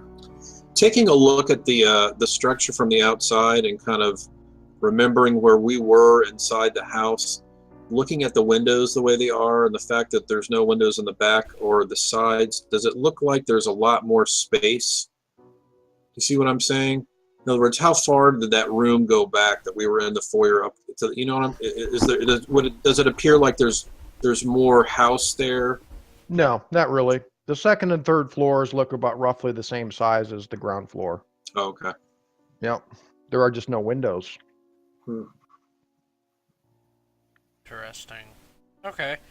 Well, At least in the sides and the back. There are a few windows on the second floor in the front, and there's a few windows in the third story up there in the front, but not in the rear of the sides. okay. And all the lights kind of start going out. You can just see some dim lights on the ground floor inside, kind of down the street looking at the lodge. So then, I think I'm right. I think the elites that lead this cult probably live here in the lodge. Let's stay another hour. We'll stay till like 1. See if there's any movement or anything. We'll break out the binoculars and Okay. take a look at the house. And Yeah, I was about to say, did we bring binoculars? dude, I brought my bar and my whole pack and is in the back of the limo. Yeah, Right. Jacob has his whole Cthulhu kit in the trunk. Okay. Yeah, I just have my weapons. you never know. All I have is my shovel, my empty case of cigarettes to serve as a front for the matches, and my fake beer, my fake wine flask or whatever filled with kerosene. Jacob, after about another half hour or so, you start getting this headache. It kind of starts in your neck and your shoulders and starts working its way up the back of your head, and then behind your eyeballs, you start kind of getting this headache. You just begin feeling a little fatigued and headachy. Maybe it was the drink. But it starts getting pretty bad. You have a pounding headache. And you suddenly get this feeling like down the street behind you, you see a car pass by, right? So you're looking in your mirror, and then you look in your rear view mirror, and then you look in your side mirror, and you get this feeling like you're being watched from back there somewhere. Like just kind of this gut feeling, like, and you actually kind of turn around like this and look out the window back behind you, and you don't see anything, you don't see anybody. You just get this feeling like you're being watched. So I relay that to the group. Yeah. Yusufus, you're sitting in the passenger seat, and I says, "Man, I feel like we're being watched." And Jacob doesn't look well. His eyes, he's got like these red kind of rings around his eyes, and he looks like shit. He looks kind of pale. I don't think he's going to be leaving that house. I think it's about time that we get going. Yeah, I reckon it's like I switched. I'd say come sit over here in the passenger side seat. I'll drive us home. So that's what we'll do. Okay. And then, as we get into the light of the house, or unless something's happening on the road, I'll take a serious look at Jacob's face and just, try to make a call if we need to get a doctor or something, No, by the time you get back to the manor, Jacob, you're feeling a little bit better. You just feel kind of tired. You got this kind of dull headache going on. Ben asks, he says, Miss Cronshield, would you like me to stay the night at the manor, or? Yeah, definitely. Okay. No Definitely, man. problem. Yeah, and actually call a couple other agency guys and bring them over here. Tonight? Yeah, tonight. Post them outside. Okay. Yeah, and tell them to be on their toes. Will do, boss. Don't be afraid to shoot first and ask questions later. I got enough money. We can cover anything up. We'll err on the side of caution. Yeah, he says, as a matter of fact, I already had plans to bring a couple guys out here tonight, so I could get a little rest. Perfect. So no worries. We got you covered. And Ben, make sure those guys know the descriptions of our new Twilight of the Order introducees, like Carl Stanford, John Scott, Max Reed, Barry Pollard, Tom Terry, who's going to be coming over. But Says, yeah, he says in the morning I'll have someone go down to the courthouse and see if we can dig up anything on these guys. Just as a matter of, public records or anything like that. We'll find out who these guys are if we can. At least this Max Reed and Barry Pollard guy. Yeah, and I'm like, it looks like, keep it confidential, of course, but it looks like Tom Terry may have a bit of a dope problem. Sergeant Terry? Yeah, so who knows how he's been compromised. And he's also been a member of this order now for how long, Yusufus? since last year. So just be aware of that. All right. So you guys get some rest that night. And Jacob, you're feeling much better in the morning. Pretty much back to normal. You just needed some rest, apparently. I'll sit down and definitely do like 30 minutes of meditation, man. I'm trying to clear my mind and just focus. Okay. Yeah, you have a good meal. Get some vitamin C and stuff like that. You feel a lot better. It comes back. Ben's guys, late that morning, Ben comes in to the kitchen. You guys are all sitting in there. You got, your maid, Henrietta. She's cooking you guys up a meal and everything. He comes in and he says, Mr. Cronershield, we have some information on Mr. Pollard. He is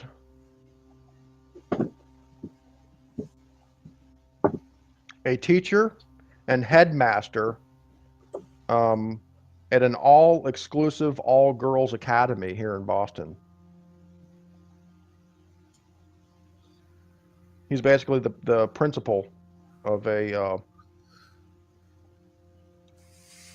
young all-girls academy. I feel a little sick to my stomach. I'm serious. I'm like, Yeah, those eggs aren't. That's now. I'm like, that's not good. He says, other than that, we found out that he's divorced. He's 37 years old. The name of the school is Hollingsgate Academy for Girls in North Boston. Says he's been the headmaster there for 6 years. I want to run a check and see if any young ladies have gone missing from the reputable all-girls school. He says we couldn't find any. Yeah, he says we couldn't find any records of arrest or any wrongdoing or anything like that. He seems to be an upstanding guy, as far as we can tell, as far as the law is concerned, anyway. I think maybe we should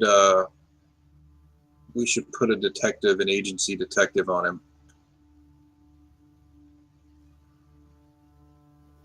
I think without question.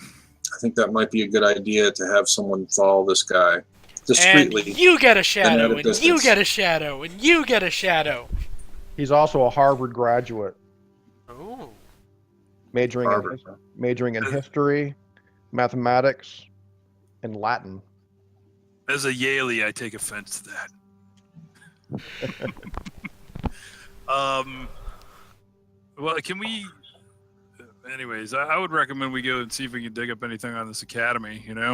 I agree. I know he's not been in trouble, but we should see if there's been anything in the press or right. See if any Alright. girls have gone missing or any crimes related to that whole deal. You want to do that at the library after we talk to Tom Terry? Yeah. We'll have lunch with we'll have Sure. lunch with we'll have lunch with Terry, and then we'll go investigate Pollard a little bit. Heck, Tom Terry's the constable here in town. Maybe he knows something, right? Well, I would say, we need to be careful with him because obviously he's been in the order for a year and a half. He's got some kind of drug problem. He's Right there, connected. that That is means true. he's a little compromised. So we should be very cagey about what we say to this guy. All right. Yeah. Maybe we should talk to him about some type of illegal business deal. Absolutely, we should. And then with that, if we can talk maybe about some type of illegal opportunity, then maybe he'll be a little more forthcoming about the activities of the order. Right. Maybe he- if we come in with a big pile of powdered Benghazi, he might just tell us whatever we want. So Terry shows up at around noon. He's not in uniform. He's just wearing sort of a business suit, and greets you guys. And Yeah, we invite him in. Oh, hey, good. Thanks for coming. all right, so Jacob's like in a smoking jacket. Yeah, invite him in to the study. study. We'll sit down and pour drinks for everybody and break out the cigars or pipes, cigarettes, what everybody wants. All right. Let's see here. Or in Egger's case, a glass of water and a shovel. Yeah. Yeah. Terry has a skill, and it's funny. I love how Chaosium does this sometimes. Consume liquor 80%. Oh, Yeah. He's an 80% consumed liquor. That's some hardcore stuff right there. Consume liquor 80%. That's his highest skill. That's a lot of hobby points. That is a lot of hobby points. He may have a. I'll pour him an appropriate size glass for his drinking abilities. Apparently, you should just hand him the bottle. Yeah, he's had a few Scotch doubles there even before the conversation starts. So how's this conversation going, fellas? So I'll say, well, we've just gotten back from traveling in South and Central America, which is exploring can be an expensive hobby, we'll say. So we are looking to expand possibly some financial opportunities here. We thought about possibly doing some liquor, maybe some other substances. The markup is good. The money's good. Got the money. We've got the connections, of course. You are, obviously well connected police officer, and of course, we're speaking in confidence. If there's anything here you don't want to be involved with, you don't have to. You can be polite and say, "Oh, that was great. Goodbye," and never mention it again. No. Of course, Jacob. I can accommodate such things. It's not a problem. Someone of your reputation, I have no problems with that. He says, but the matter of the Hermetic Order of the Silver Twilight, he says, I've been a member of this order for some time, and as I alluded to, I'm interested in sort of finding some dirt on these guys, especially Carl Stanford and John Scott. He says, I kind of like the whole supernatural angle of the order. I've always been interested in that kind of thing. But so far, from what I've learned, I really think it's just a bunch of mumbo jumbo, he says. He says, I think these guys are just soaking people for cash. And you've been in the order for a year and a half? It'll be going on a year in August. Not very long, I know, but it's been enough time for me to realize that, you know, these guys, I think they're kind of really just a couple of shysters. Well, in that case, He says I have no proof, but it's just a hunch. well, let me But ask. I find this supernatural crap that they're teaching just a bunch of malarkey. He says. Can I do a psychology roll on this guy and see, you know, is this actually, Sure. does he seem to be plausible? I mean, is this plausible what he's saying, or is it some junky excuse? Go ahead and roll. It's a good roll. I think you have good psychology too, Riley. Yeah, 55, I think so. Yeah, it's my main area of study. Yeah, Jacob, you don't buy it. You don't buy it one bit. This guy's giving you a line of shit right here. Well, let me ask you. There's just something about his demeanor and just his he has sort of this matter-of-fact attitude, like, this is why I'm in the order, just to dig up some dirt. That's a bunch of bullshit. Right. Well, let me ask you. If you've been in this order for a year, then you're probably the best equipped to know, at least among us, how many new initiatives they get, and how often. I mean, if it were just a Ponzi scheme to get everyone to give them their money, then they would be accepting more than just, well, those of good, you know, those with money. He says, well, let me ask you, Mr. Casey, when you spoke to Mr. Scott last night about joining the order, how much money are they asking for from you guys? $500. Each? I believe so. That seems like an awful lot of money to just be a member of a gentleman's club, doesn't it? How much All do their you have to promises pay? of teaching mysteries and magic. How much did you have to pay, Mr. Terry? He says, I think it was about $250 when I first joined, but I had to just recently pay $500. It's every 6 months they require you to pay. He says, I just find it kind of suspicious. And yet you still stay. You're an interesting man, Mr. Terry. In order to find evidence of corruption, you have to be within. Generally. He cut you off, Edgar. He says, what are you insinuating, Mr. Braun? Are you saying that I'm lying? I'm saying that's a lot of money for a police officer.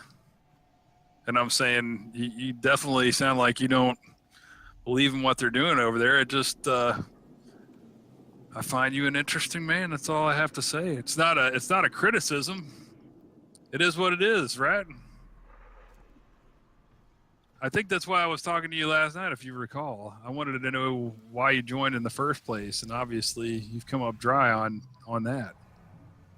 So Is that far, right? I have. I don't know, part of the reason I came here today, Mr. Braun, was to ask you all if you could perhaps lend me some assistance. It's in the busting this thing wide open. In what I'm not way? sure what this thing is. What are we going to bust wide open here? That these guys are Frauds. They're So- frauds. Okay. I'm like, well, that's interesting, but it's sort of trivial. I mean, you know, so it's a secret organization, so they peddle some hocus pocus. You know, I can see the issue with the the foreigners. You know, that would definitely rankle some of the moral stand-up citizens of Boston. I said, but you know, I didn't see anything too malevolent. No. Just seemed like an interesting group of people who Yeah, like I said, I want to haven't found any discuss proof. things. I haven't found any proof of anything. He says, you know, there is an angle here, though, Jacob. He says, say we do find something. Say we do find that these guys are frauds and that they're just shellacking people. I think there could be something to be gained from that. Don't you? That depends. Possibly. These guys have some serious dough, he says. Well, Yeah, but if they are, then that money belongs to the people who they got it from. He chuckles. he's a mixed bag, Terry. Mr. Terry, yeah, well, how it's do you... it's an interesting proposition. I'm like, obviously that's a possibility within many possibilities of how this could shake out. Yeah. Sure. Yeah. Like I said, that's That's part of the reason I came today. He says, by the way, Mr. Casey, you're not from around here, are you? No, I am not. Yeah, well, there may be something to be learned about how things work here in Boston. Mr. Terry, I do want to know how you plan to root out whatever corruption you see in this organization. I don't think you fully understand me, Mr. Casey. Well, Help me to I think understand. He says,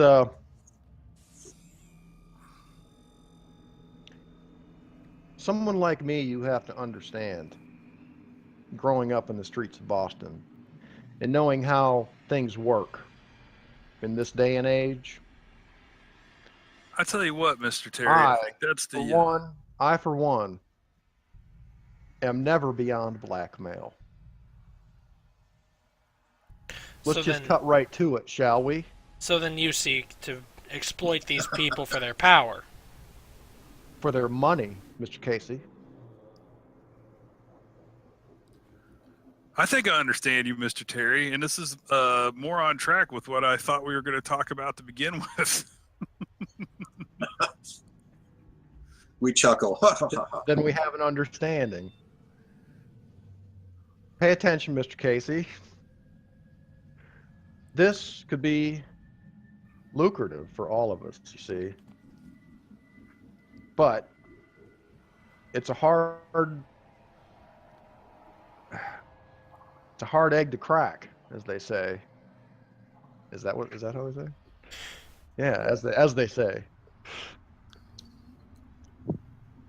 And Mr. No, Terry, hard nut to crack. Sorry. what Hard egg to happens? crack. What Hard egg to happens crack. when you fail?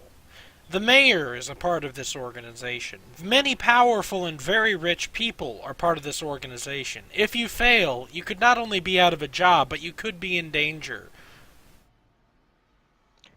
I have so much dirt on the mayor, we don't have to worry about that. Don't worry about the mayor. Oh yes, I'm sure there's plenty of bribes and mistresses there. I chuckle a little bit. He says the mayor's got his hands in everybody's pot, he says. Don't worry about the mayor. Well, in addition to some of the enterprises we're speaking about now, something that's near and dear to my heart is, alcohol. We're all drinking it, and that happens to be one of my specialties. We should Indeed. talk about that too. I had a feeling that you weren't just an explorer, Mr. Braun. In fact, I don't buy that story at all.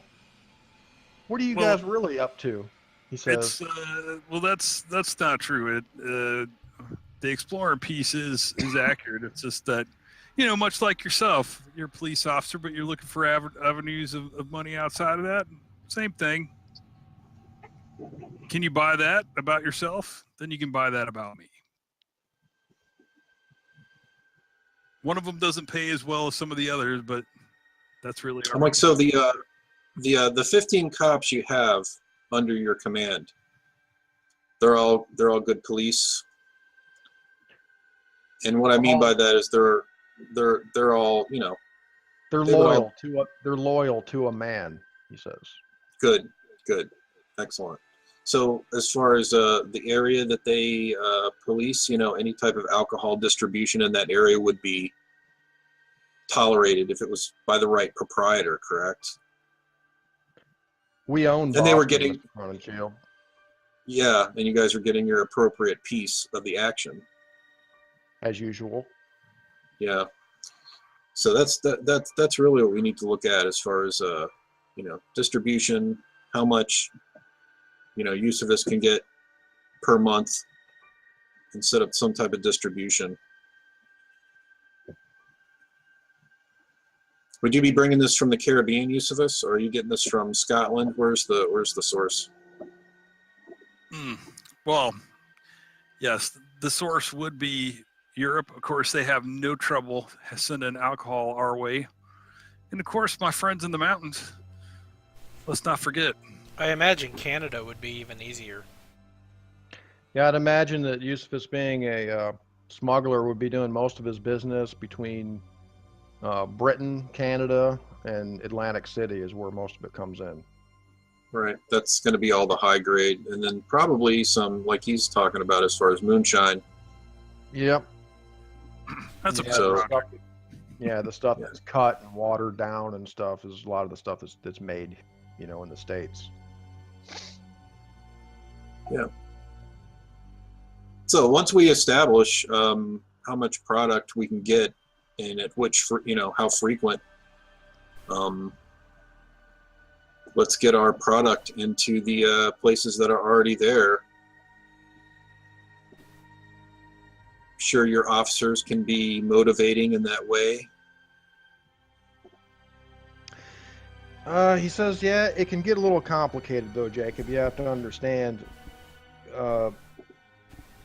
Competition and we have our connections with Chicago and Atlantic City, but there are others involved. Most of our influence doesn't really extend beyond Massachusetts, let's say. And presently, I'm up to my neck in this bootlegging. As of late, anyway. And that's not really the reason why I came here today, as I've already stated. He says I'd be willing to accommodate you as far as doing business here in Boston, and perhaps I'd be able to use my Chicago and Atlantic City connections to grease the tracks for some introductions, possibly. to make you some money if you were to invest, let's say. And of course there are other things as well that we can talk about some other time. But my main concern right now is what we have in common. And what we all have in common right now is this Hermetic Order of the Silver Twilight. And there's a barrel of cash to be had from this if we can work this thing out just right. So is your recommendation that we join the order and then we begin to mine for dirt on these gentlemen? Exactly, he says. He says, I think, because I haven't been able to find anything yet, but I think as time goes by and I'm able to gain more trust with Scott and Stanford in particular, I think we may be able to get the ball rolling and find something on them that we can blackmail them with. Can I do another psychology roll on this guy? Because he's in regards to these statements. Yeah, I'd like to do that Everybody too. make a psychology roll.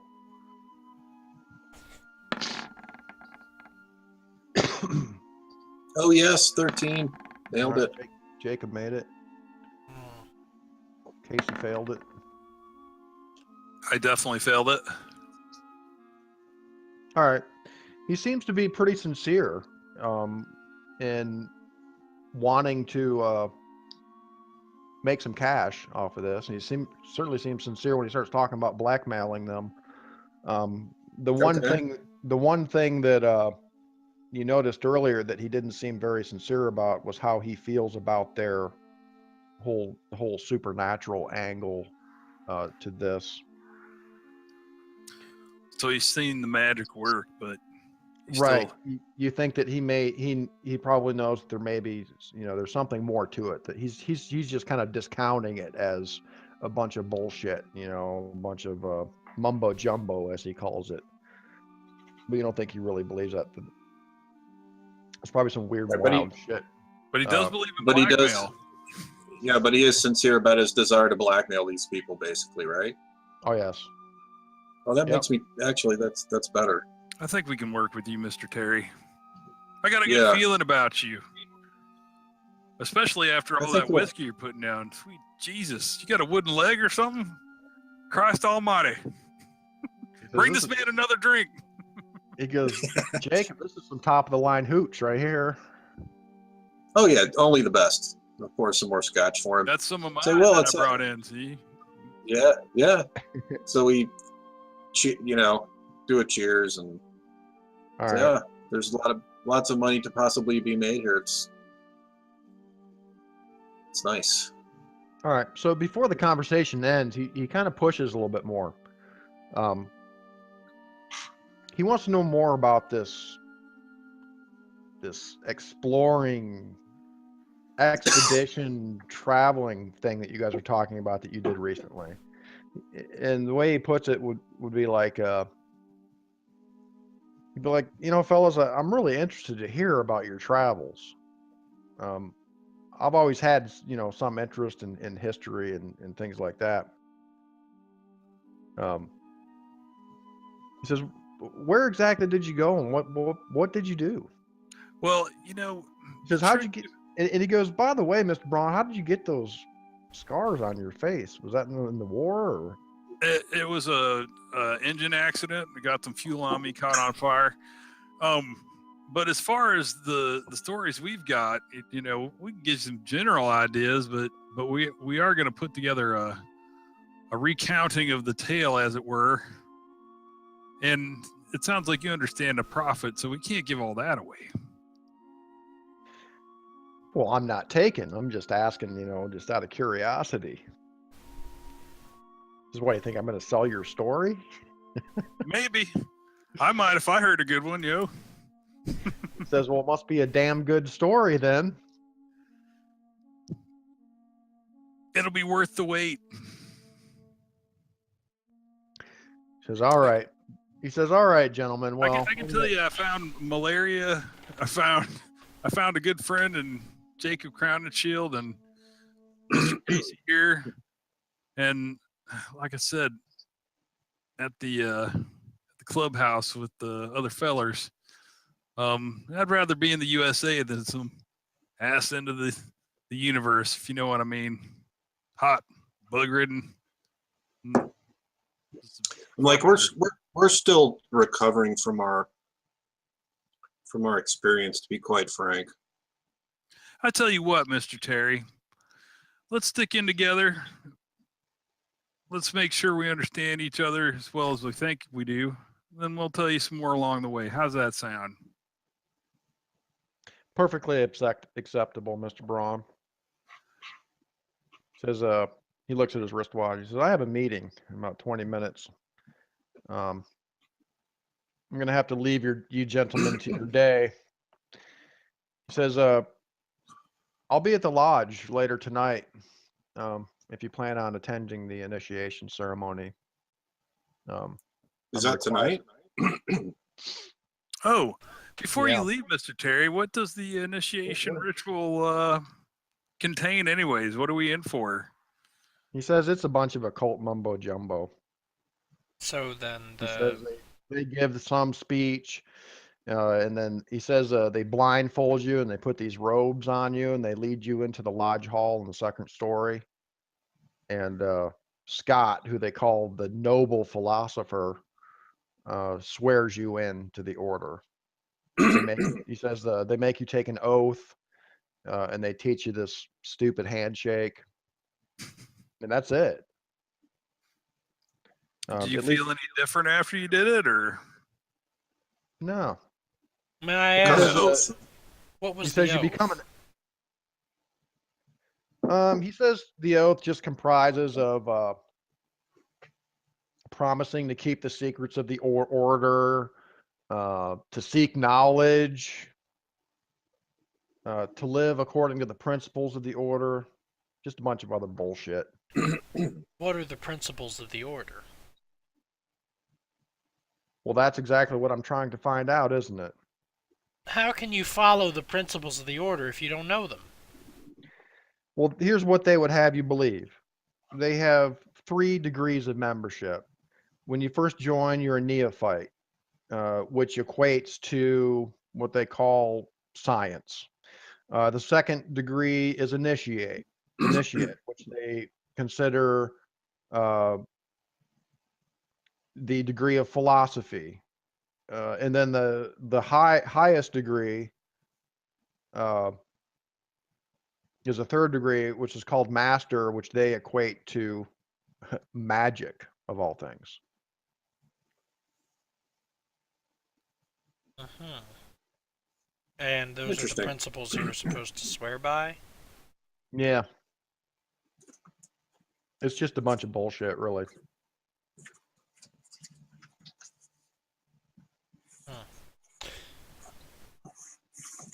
Well, that makes me feel a little bit better about what we're about to get into as far as the ritual.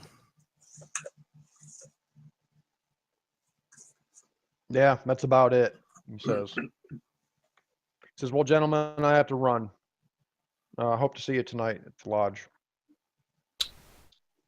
Very well. All right. All right. Thanks for coming over. Top Think of the about morning to you. Yeah, think about what we discussed. As soon as he steps out of earshot, I lean over to Jacob. I'm like, have him followed.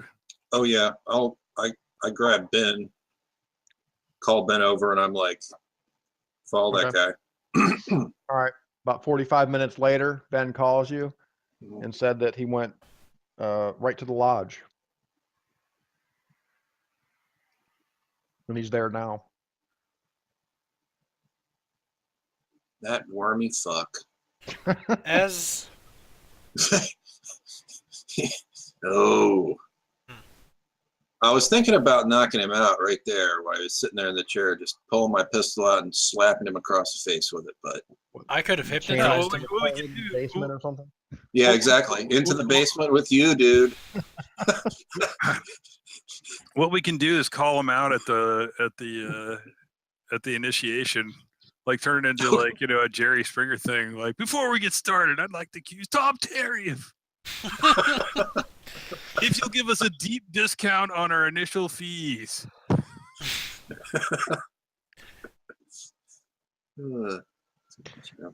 Right. So you found out about Barry Pollard, the headmaster at Hollingsgate Academy for Girls.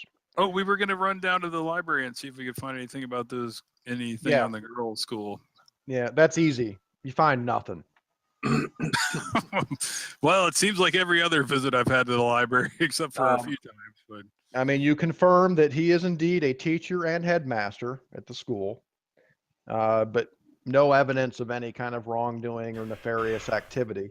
At least on his behalf, there's no missing girls or anything like that. Well, it doesn't even necessarily have to be on his behalf, but if there are any missing girls or if there's, anything Yeah. weird, anything at all unusual.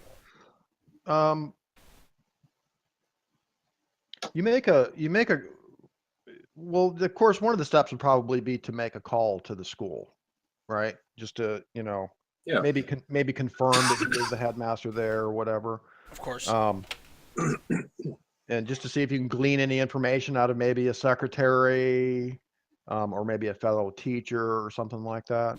Does anybody have any decent fast talking skills? oh, I think I do.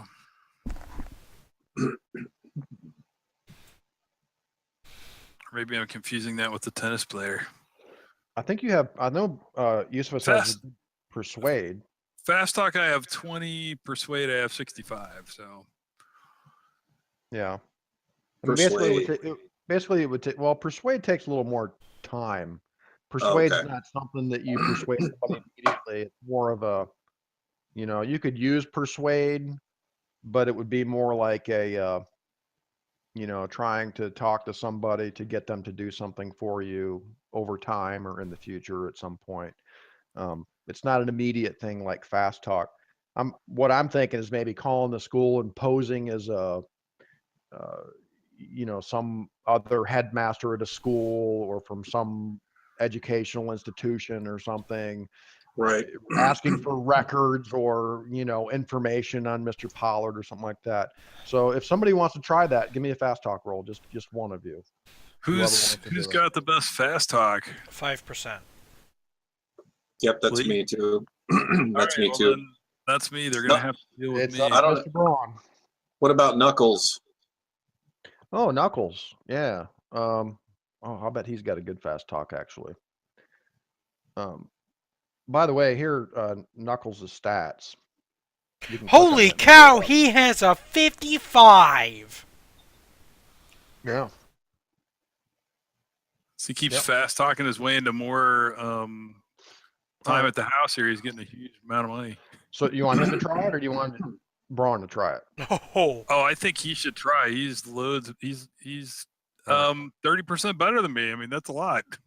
All he's right, a smart let's see what cookie. he can get on here. No! Mm. How much for your girls? Your women? Your Yeah. daughters? How much for them? No, Knuckles, no. Ben says, I called the school, tried to like arrange a meeting with them under the pretense that I was an auditor, from the revenue service or something like that. And then I got shut down. They wanted credentials. So Oh, he's Sorry, going to be an guys. auditor? All right, I can call back and, go ahead. yeah. You're his supervisor and you're pissed. Yes. Seriously. You're Yeah. a supervisor. Pissed. Yeah, No, this is fast John talk. Williams from the Department of Revenue calling about tax records 1919. No. Oh, man, just abysmal rolling from Braun tonight, but that's all right. Yeah, so really nothing else on Mr. Pollard there. Okay. So unless there's anything else you guys want to do today, I mean, you're probably going to want to get some rest for one thing because this meeting is supposed to take place at 3 a.m. tonight.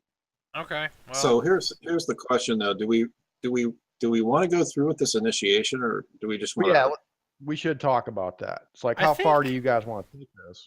I think Edgar is actually at this point half convinced that there is probably some level of benevolence to this organization, so he might actually... I think Edgar's absolutely interested in joining this, if only to see what their real intentions are, and to figure out what he can about magic relating to helping people. Yeah, Stanford was quite convincing towards Casey. I mean, he seemed to know something about the occult for sure, from what he was talking about to you. I'm sure he knows. And not only was he maybe somewhat convincing about his principles or his ideals about the order, but it would be awful tempting to Casey as a parapsychologist and being interested in the occult and such things. You would genuinely feel like you would probably have a great number of things to learn by joining the order. Well, see, that's Because, exactly he what I'm told- saying. The last thing he told you is like, if you want to know more, join us, kind of a thing. Well, that's Yeah, but exactly I what would- I'm talking about. I would say to everybody here, not just Edgar, remind everyone about the history of this property and what Yeah. occurred Yeah. and what occurred here back in the 1700s. I mean, obviously this guy's ancestor was involved in some diabolical evil. I mean, we remember reading those. So I hate to say it, but not to drive Well- too direct of a line, but I think there's obviously Yeah, something and you going saw on here.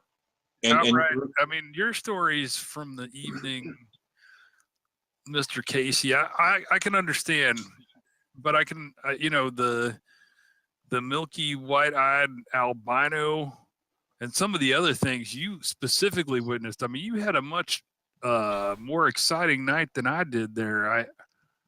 I don't know that you can ignore some of the. I mean, these are physical manifestations of or in just comments that were made, you called outright, they were lying about some of the stuff. Yusufus, And the I same am not thing with Mr. ignoring. Terry. I'm All not right, ignoring all right. anything. Those are all mysteries to be solved. I am going to be using my initiation into this place as a tool. I do Yeah. not But intend I do not intend to sell my soul to these people. Yeah, last night, just being in the lodge, all of you had this sort of sense of unease and trepidation, let's just say. I mean, it just kind of permeated the whole place. Not just Well, weird, but almost like beyond weird. Like If there there's is evil, we will root it out. But if there is good, then I will find it, and I will use it. and I of think course, go ahead, Sean. of course, I'll point it out, even though it's obvious. When I say like, how far do you guys want to take this thing? Like, Casey probably wants more occult knowledge and stuff like that. But you guys know at this point, from owning a copy of of Nameless Cults, for one thing, and everything that you experience down in Central America, there are things beyond the occult where you have to ask yourself, do we really want to know more? Well, I mean, we've seen the Right. freaking giant tree monster in the flesh. We've seen and a you are wizard. now, yes, enough time has passed now for that to fully sink in. Like, that was fucking real, and of course, so it's kind of like there's two things. Do you guys want to learn? Do you really want to know more? I mean, I think. do you really want to go into that freaking rabbit hole? Well, Down there's that a lot rabbit of people that But would say. on the other hand, though, there's the Order, and are they evil? What are they doing? What are they up to? Right. See, I think Edgar's coming from a place of knowing that there is a legitimate evil out there, truly understanding that there is indeed terrible evil forces out there, and whether he believes that the Silver Twilight Lodge is part of that evil or not, I mean, he doesn't know. He doesn't, and I don't think it really it matters to Edgar. What matters is that he learns more about how to stop that evil. And if there's anywhere that Edgar can learn how to stop or prevent that evil from spreading, it's with people like them. Well, Edgar Casey is a man of conscience, right? Yeah. But I think the question is, do we infiltrate or do we attack? We don't know enough right now. Well, I think we either infiltrate or investigate. I think if we infiltrate, we're doing a bit of both. If we don't infiltrate, then we're going to be following these guys around investigating until we find something. Well, see, that's the thing. We don't know there yet. is the old saying, keep your friends close. Until we figure out what John Scott and Carl Stanford are hiding and what their real motives are. Unless they have tentacles. That's on the pamphlet. Keep your friends close, but your enemies closer. Join us. Yeah. Which are we? You don't know. Well, I'll tell you what. I mean, we've been through some pretty harrowing things, but Tom Terry's recount of this initiation, I think this is not the real initiation. This is just so they can get our money, and then we can go from there. I say we do it, and then we can follow our interests from that point forward. I don't think, I can't. I think Tom Terry would have told us. I know but then again, he went straight back to the house. Yeah, I mean, he's a weasel. Yeah, he was a probe. I say he definitely was reconning us for those people. Yeah, no doubt about it. To Jacob, who's a good judge of character, okay. Tom seemed pretty on the level about most things, but when it got really into the more esoteric or, things like that, he seemed to really be kind of going overboard with the whole idea. Like, that's a bunch of mumbo jumbo, bullshit, like magic and all that. The way he talked about like that, he's not telling you the whole truth about this place. But he seems to be on the level about wanting to blackmail these dudes and get some money out of it. Yeah. Jacob, I will be honest. I think Tom Terry is a slime ball. All he wants is personal gain out of this. He has no care about what could be gleaned from this. It's not just an opportunity to gain money, or to gain power, or to reveal these people's true nature. This is an opportunity to learn something that nobody else knows. These people probably contain more books exactly like that one. And I point towards your bookshelf, towards the Nameless Cults book. Which has been making me It's think the I want thing. to learn It's how not to the control books the different. trees. Well, here's the thing. I mean, Tom Terry's just another piece of the puzzle. You know, we can, you know, he offers certain things. We'll take advantage of those certain things. In regards to the blackmail, you know, it actually makes me kind of feel good about him, because at least he's not fully involved in this cult, right? If he was fully invested, if he was fully down with these guys and their behavior, he wouldn't be suggesting blackmailing them. At least, right? Unless it's out of selfishness and they wronged him in some sort of way, and so he's trying to find a way to Absolutely, get but back. he's just another piece to the puzzle. You know, we'll use him as appropriate. By the way, Ben Knuckles comes back to you later that afternoon, Jacob, as you're contemplating things in your study over some cognac. And he tells you he found out that Tom Terry, his real name is Logan Terry. And he is, in fact, a police sergeant with the Boston Police Department. Maybe he goes by Tom, I don't know, but his real name is Logan Terry. Right. And he's sure that this is the same guy. Mm. So just thought you might like to know that, Jacob. Good to know. Yeah, good info. I mean, maybe he's using an assumed name at the lodge. Yeah, and I'm sure you would in probably any kind of business dealings too. Yep. That makes sense. Makes sense. So, you guys want to go ahead with the initiation then? Is that what I'm hearing? Yeah, I believe so. Edgar Okay, absolutely does. Here's some, let's establish some rules. Rule number 1 is no one gets alone with the freak. Which one? Which one? Obvious question. We have some choices. Let's see I could here. agree to That would not be being alone with John Scott, John or the Scott. Yeah, or the- John Scott. paranormal milky-eyed albino with a mask on. I mean, I could agree to not being alone with him. But Carl seems... I could take him.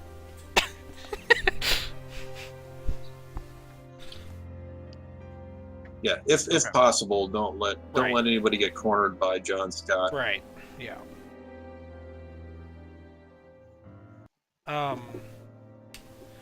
So, are guess we're going to wear suits to this thing? Is that correct? It's Are we- casual. Are we going to bring Casual. weapons? It's casual.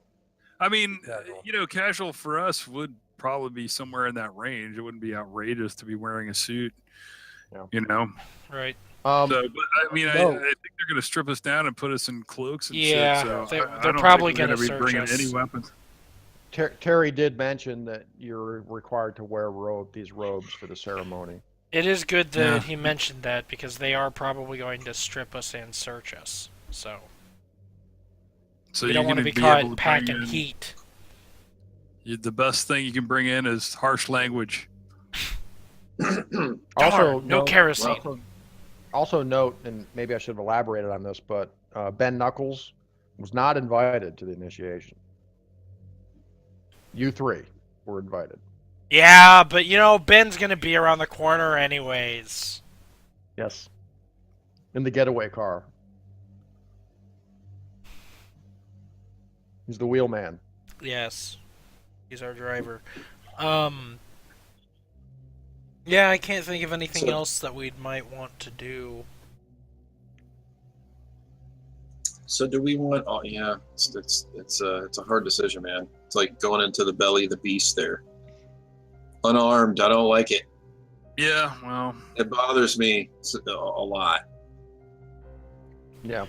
I mean, you have to kind of think, I don't want to give anything away, but like I can see why it would be attractive especially for someone like Jacob, to be like, let's just kill them all, blow up the lodge, and be done with it. But the thing is you don't know. There would be some trepidation there. Like, you don't know exactly what you're dealing with, and what would Sure. retaliation for something like that be like. Oh yeah, yeah, yeah. No, it wouldn't necessarily have to Tread be lightly. yeah, yeah, yeah. No, no, I know. I wouldn't. It wouldn't necessarily have to be a frontal assault. It would be more like You're gonna poison their water supply or something? no, no, no. You could pick people off. Like you could grab Barry Pollard on his way to lunch and throw him in the trunk and bring him back to the basement and extract some information. And then before we then start you could go to the murdering next- people, we should probably. Hold on. Mob No, I didn't tactics. say murder. I didn't. Yeah, mob tactics. I didn't say murder. I said grab him and throw him in the trunk and take him to the basement. Right. Well, And you the can- Pinkertons, right. they'll murder him. It won't be us. Yeah, the Pinkertons know how to question people properly.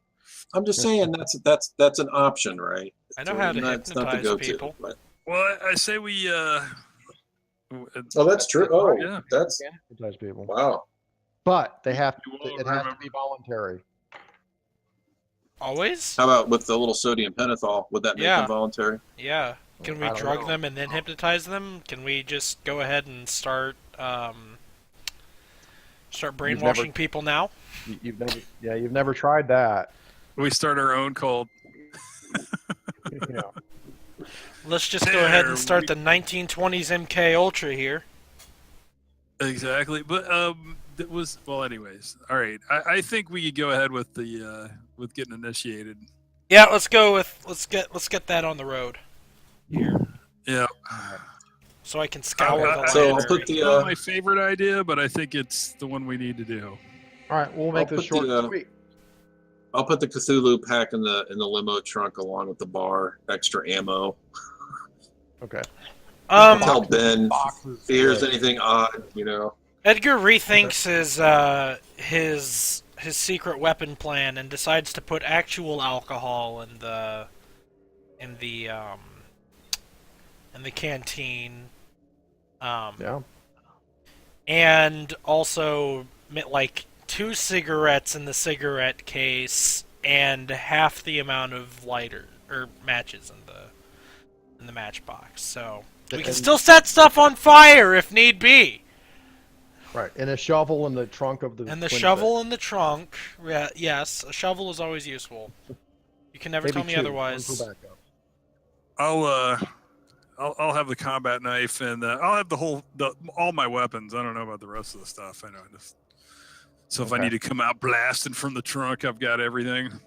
All right. But I'm gonna actually just, keep my But just to be clear, I mean, what are you guys taking into the lodge with you? I mean, you pull up to the front of the lodge.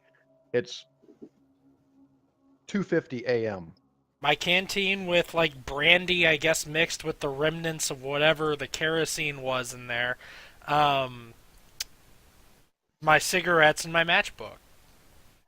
Best I don't weapon think it of would them be all. unusual though for someone to carry a gun with them, would it? I think they would probably frown upon you carrying a gun into their lodge. No, I'm just saying it's pretty common practice for people to carry at this time, right? Absolutely. Well, If if you- it's common, then I'll just go in with my suit and my gun on. If it's not gonna be, it's not gonna be like, oh my god, he's got a gun. You all think right. they're gonna? You think? I mean, I mean, obviously, you take the gun off and surrender it to them. Oh, here's the gun, right? yeah. If you don't think they're gonna steal it, Okay. All right. I guess we don't have to take our guns in.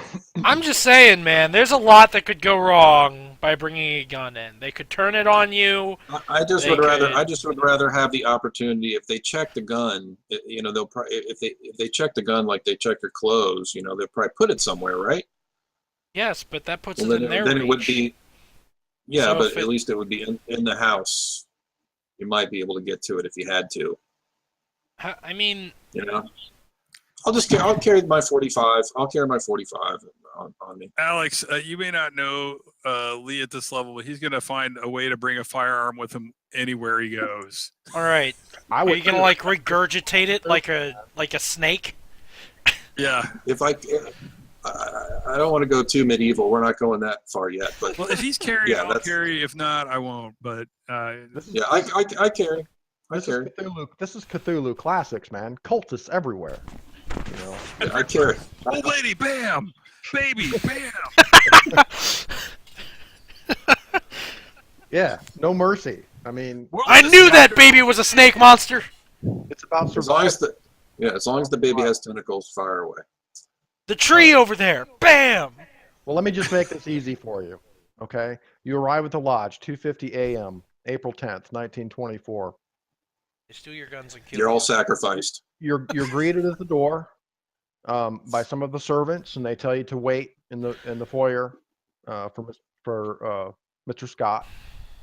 And he shows up, and he has the servants. They take your coats, and he says the initiation will be taking place on the second floor. We're going to ask you. You're going to be given a robe in the preparation room, and you'll be blindfolded for the first part of the initiation. So he takes you guys upstairs to this small room, and there are robes lining the walls on these hooks. There's black robes, gray robes, and white robes. You guys, and there's several other men standing in here. There's 7 or 8 guys in here. And when you get there, everybody is given these black robes. And you're told that the black robes are for the neophyte initiate level members. And John Scott's no longer present when you're in the preparation room, but there are these servants there. And when they notice that you guys are armed, they ask you, to leave your firearms, in one of the lockers in the preparation course. room. Of course. Yep. So, and like I said, we're going to make this kind of short and sweet here.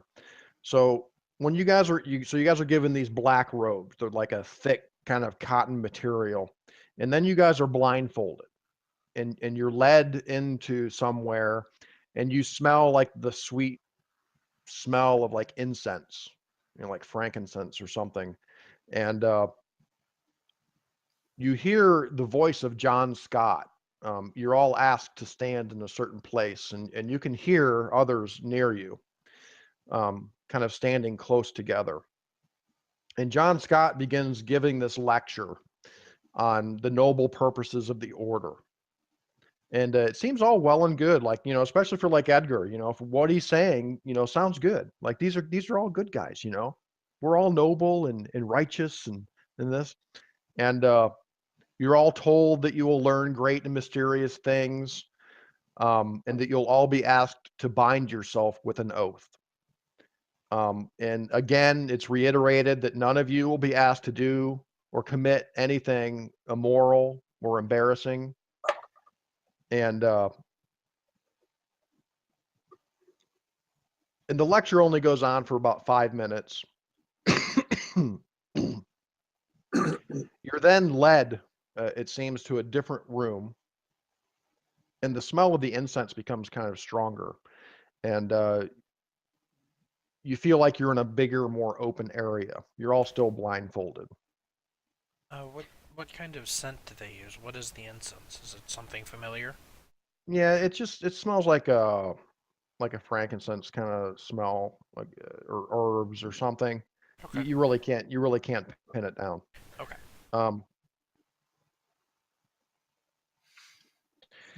you guys are led down what seemingly is a hallway into another larger room, and the smell of the incense is stronger in here. And you are all asked by John Scott, who is very near, kind of standing in front of you, to kneel. Okay. He says, all kneel to repeat the oath. I kneel. All right. Okay. Well, We do. He says, I state your name. I state your name. I chemo Winterbottom. Promise to keep the secrets of the order. Promise to keep the secrets of the order. Come on, Okay. I guys. think. Okay. I think in my mind. Edgar Casey, promise to keep the secrets of the order. Jacob's got his finger crossed, like behind his back. I do, man. I'm like, in my mind, I say, do not promise. To seek after knowledge, and To seek- to live according to the principles of the order. To seek To seek after out knowledge. knowledge and Lead Live- a lead life a live life according to by lead a life according to the principles of the principles order. of the order. There we go. All right. At that point, your blindfold is removed. And you see the lodge room for the first time.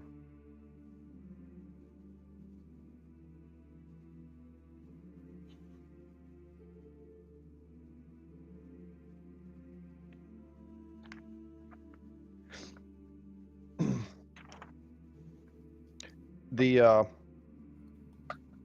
room is quite large.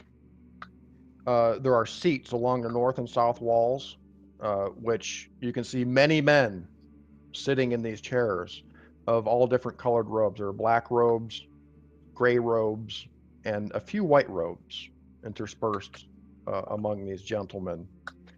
There are rows of seats, kind of like a theater, where each row is higher than the next. And there are two daises along the east wall that are like slightly raised platforms. And you can see sitting on these daises back here, towards the back of the room. You guys are standing up here in front of the noble philosophers dais. Back here, you kind of turn your head and you can see two guys sitting up here on this dais, and two guys sitting up here on this dais. And one of them is Carl Stanford, sitting up here on this raised platform back there. Before you is an altar about 3 feet square, 2.5 feet tall. It's made of wood.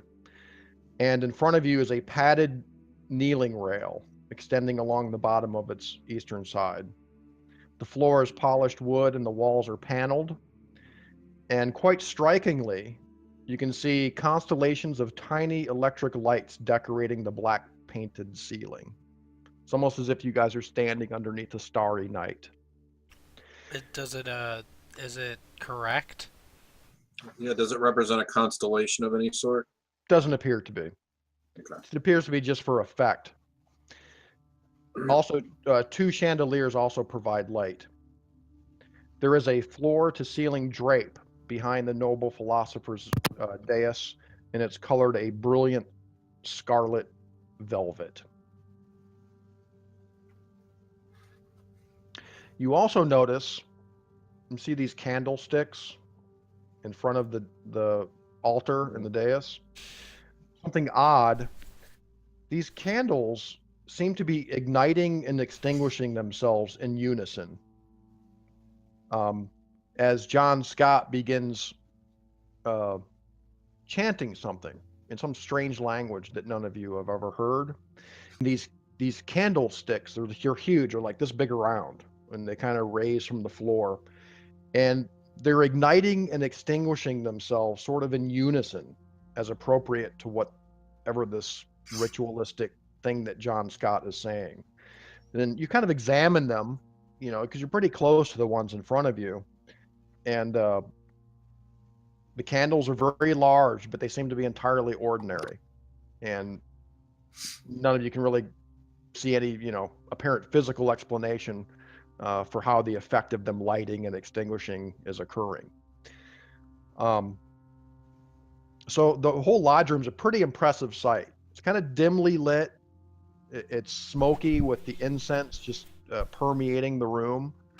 And there are literally about 60 men in here. There's like 30 to your left and 30 to your right sitting in these seats. And they're all in these robes with these head coverings. Okay. And John Scott seems to be doing some kind of chant. That goes on for a couple of minutes. And then you are all asked to step forward and kneel before the altar on this sort of padded kneeling rail. And there are 7 other men with you. You're all standing in a line. So you all kind of step up and kneel in front of John Scott, who's standing on this platform a couple feet above you. And he has this cane. It's like a black lacquered cane with a curled tip, just like a walking cane. And in turn, he takes the cane and touches each initiate on the forehead with it down the line, and he incants, some short phrase as he does it. Is it easy to distinguish what kind of language it could possibly be? Does it seem Germanic or What languages do you speak? I only speak English, sadly. I speak German. German.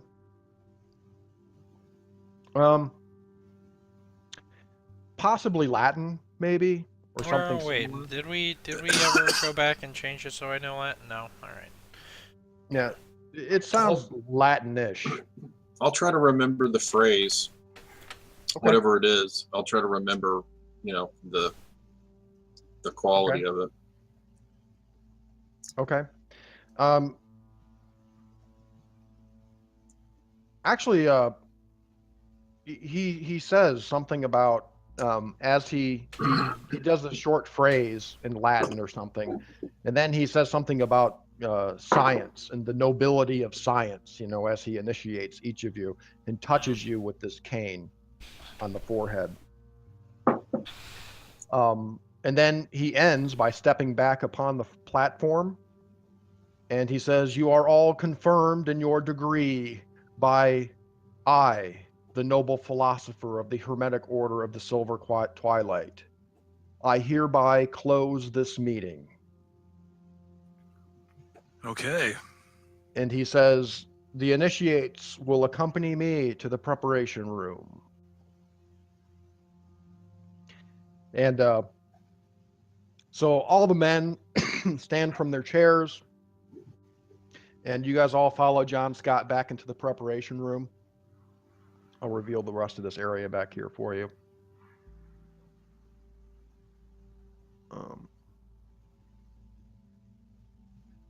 Whoops. Don't want to reveal too much. All right. All you revealed was a little bitty square. Yeah. This is the second floor. All right. So, As we leave, I kind of turn to look at the color of the drapes. the drape behind the Philosopher's Dais is a deep red velvet. Okay. It goes floor to ceiling. Okay. And John Scott leads you guys, 10 of you, into the preparation room. And he says, "I'm going to teach each of you our secret handshake." And he shows it to you. It's pretty simple. He says, "Don't forget this." He says, "We use it often." And he says, "If you are in public and see one of your brother lodge members, it is appropriate to greet him with the secret handshake." He says, "Also during lodge meetings, we all greet each other with the secret handshake." And he says, "You may remove your robes and meet with the others in the lounge and bar, and you will be ritually introduced to the officers of the order, and will be briefly instructed in the principles of the order, which for you as neophytes will be the principles of science," he says. Okay. And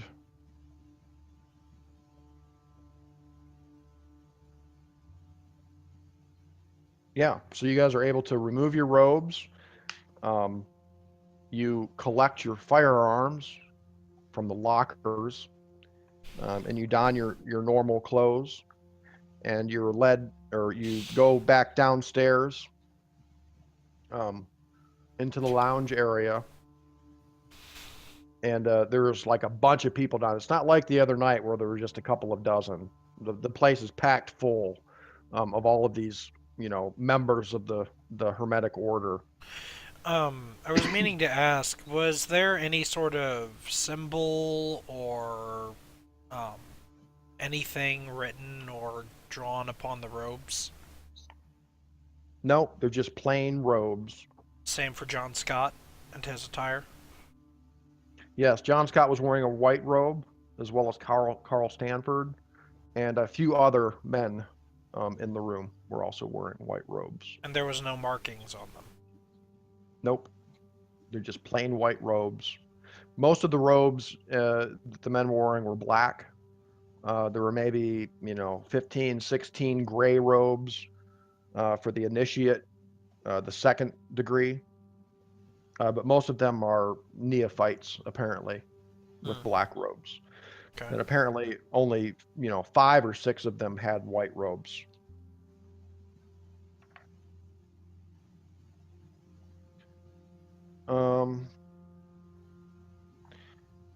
So then you are ritually introduced to each of the men who wore the white robes. You've already met Carl Stanford, but you're actually still ritually introduced to him. Right. As a neophyte, this is, Master Carl Stanford of the Hermetic Order. And he says, notably, when you were touched by the cane, the silver-headed cane, he says, this was to teach you the futility of life. He says, you will come to understand soon what this means.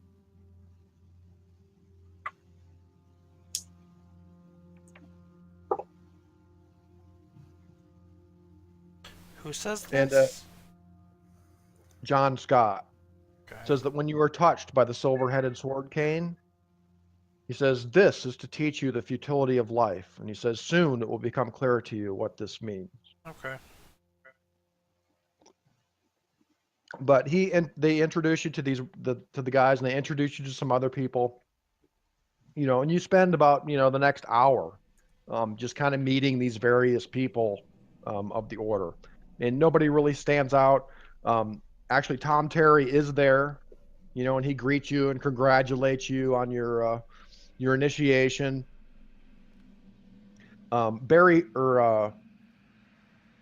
Gregory Bernauer, the German guy, is also there, who is also one of the initiates. He's been initiated into the order.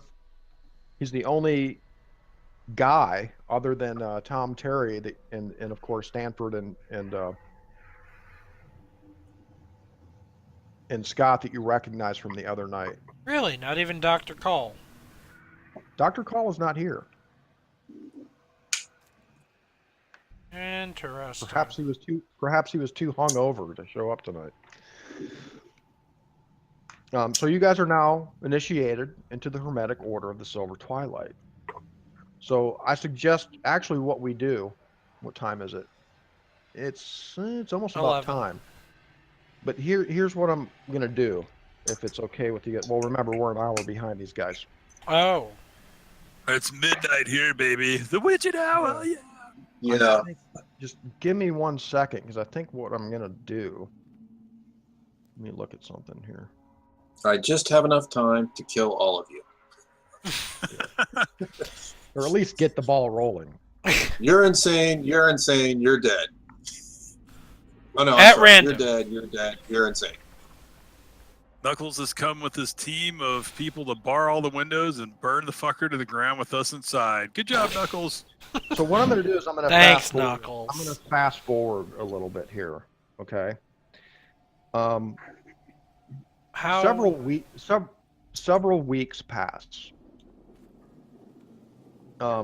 Actually, a couple of months pass, And you guys attend these weekly meetings at the Hermetic Order, and you're trying to find out information about these guys, and you meet new people, but you don't find anything, real, scary or unusual or evil about any of these guys. Well, But you do eventually, hear me out, Alex, just let me do this, okay? okay.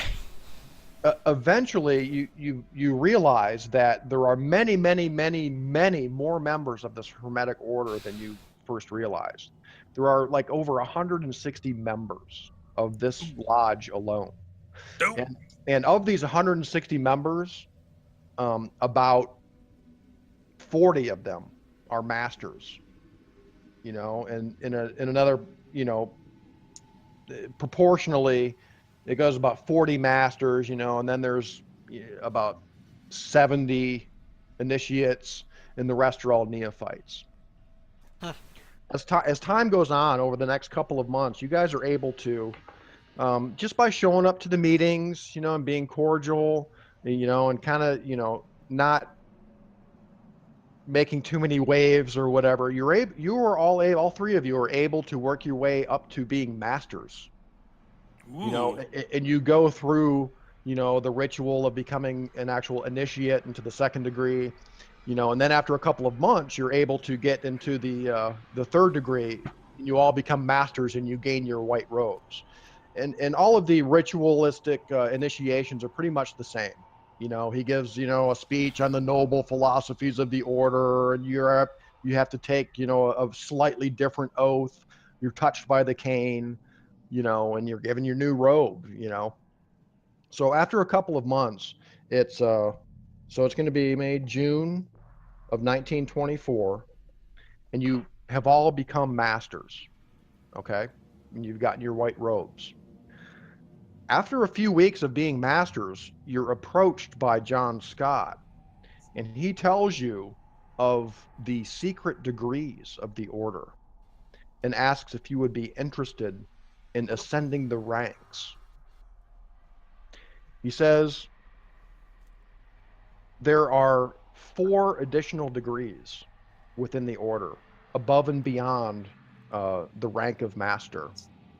He says the 4th degree is we call the Keeper of the Silver Gate. The 5th degree is Knight of the Outer Void. The 6th degree is the Son of Yog-Sothoth. And the 7th degree is Wizard. Really? Yes. And he explains to you that these secret degrees are set aside for, special members, dedicated members, members who are interested in learning more about science and philosophy and magic, and he's really kind of, convincing in the way he's really kind of subtle. He doesn't just come to you one day, and be like, hey, do you want to be a son of Yog-Sothoth? This is over a course of time. You come to understand there are additional, ranks in the order, and then you learn what the names of them are, and you're made to understand that you three, each of the 3 of you, among just a few other members of this lodge, have been given the opportunity to ascend to the 4th level and become keepers of the Silver Gate. And you're given this choice to do this if you want to. You're not forced or anything like that. Scott just wants to know, and he meets with you each individually. He just wants to know if, this is something that you would be interested in. And, he explains to you that the knowledge to be gained from these additional ranks in the order will be, way above and beyond anything that the lower ranks are taught, or any kind of discussions with them. They don't include any of this. This is a very special thing, and it's kind of told to you in confidence too. It's like, we don't want everybody to know about these secret ranks within our order. So there, a certain amount of discretion is is required. Also, just to take one step back, Lee, and well, all you guys, there is the matter of payment. Oh yeah. Cash or check for that, 2 months ago when you guys joined the order. Well, Cash. Okay. Or don't many questions here. I one don't thing- want these one guys thing- having any checks. Well, one thing, let me say, Lee, you have a banker, a personal banker, Hmm. and you don't have to write this down or anything, but his name is David Lee, Okay. and he is an account rep with Deutsche Bank Boston, and that's pretty much where you keep your holdings and investments and things like that. Okay. Okay. And he will come into the story at some point probably, but you contact him and say, David, I need to make a large withdrawal kind of a thing. So and you probably contact him at least once a week or once every couple weeks, and he calls you. You know him personally, you're kind of friends. He handles all of your finances and accounting and stuff like that. David Lee with Right. Deutsche Bank. Okay. Okay. All right, let's take 5 minutes for questions. All right. Can I ask 3? I have 3 big questions. I'll try to answer them. All right. So you say this is over the course of months. A couple months, yeah. A couple of months have passed. 2 or About 8 3? weeks. Like 4? How many? About Did we 8 say weeks. 6? It's now, you guys, first went to the lodge on April 8th, 1924. It's now June 12th. So Okay. it's been about 8 weeks roughly. Okay. And it took you 8 weeks, and without really doing anything but showing up, once a week or once every couple weeks and Okay. drinking and having dinner or whatever, you've worked your way up to master. Okay. First. Highest rank. Okay. First question then. Eusephus's his work with the constable to get this alcohol thing going. Is that up and running? Are No. we supplying alcohol yet? No. No, actually, he's working on it. Like you said in your original conversation, he says he's kind of up to his neck in the bootlegging business right now, and in the future he's going to try to work something out with Jacob and if he wants to finance some of these operations. That's all well and good. He can do that, but nothing has panned out so far. But he is working on it for you. Second you suppose question. he's working on it for you. At what point did I gain access to the lodge's library? You've gained access to. Well, let me look at something here. Because I want to become very friendly with. Which library? I want to become very friendly with Carl Stanford on figuring out what this Ibn Ghazi stuff is, reading as much as I possibly can about things like herbal remedies that are very uncommon, specifically looking up what these herbs and the elder sign formula mean, where to get them, what they are, like the ocean oil and Chango oil, stuff like that. Also, I want to see if Carl can help me with, I don't know. I guess I also want to look around for individual activities of, if there's any, records of cult activity, things like, things referenced in the Nameless Cults book. Okay. Here's what we're going to do.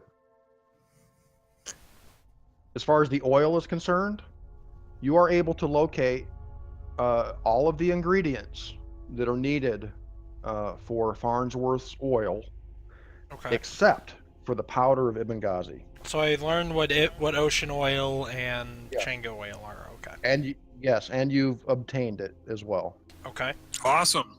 It costs you about $60 US to get all of this shit. And I know how to obtain it all too.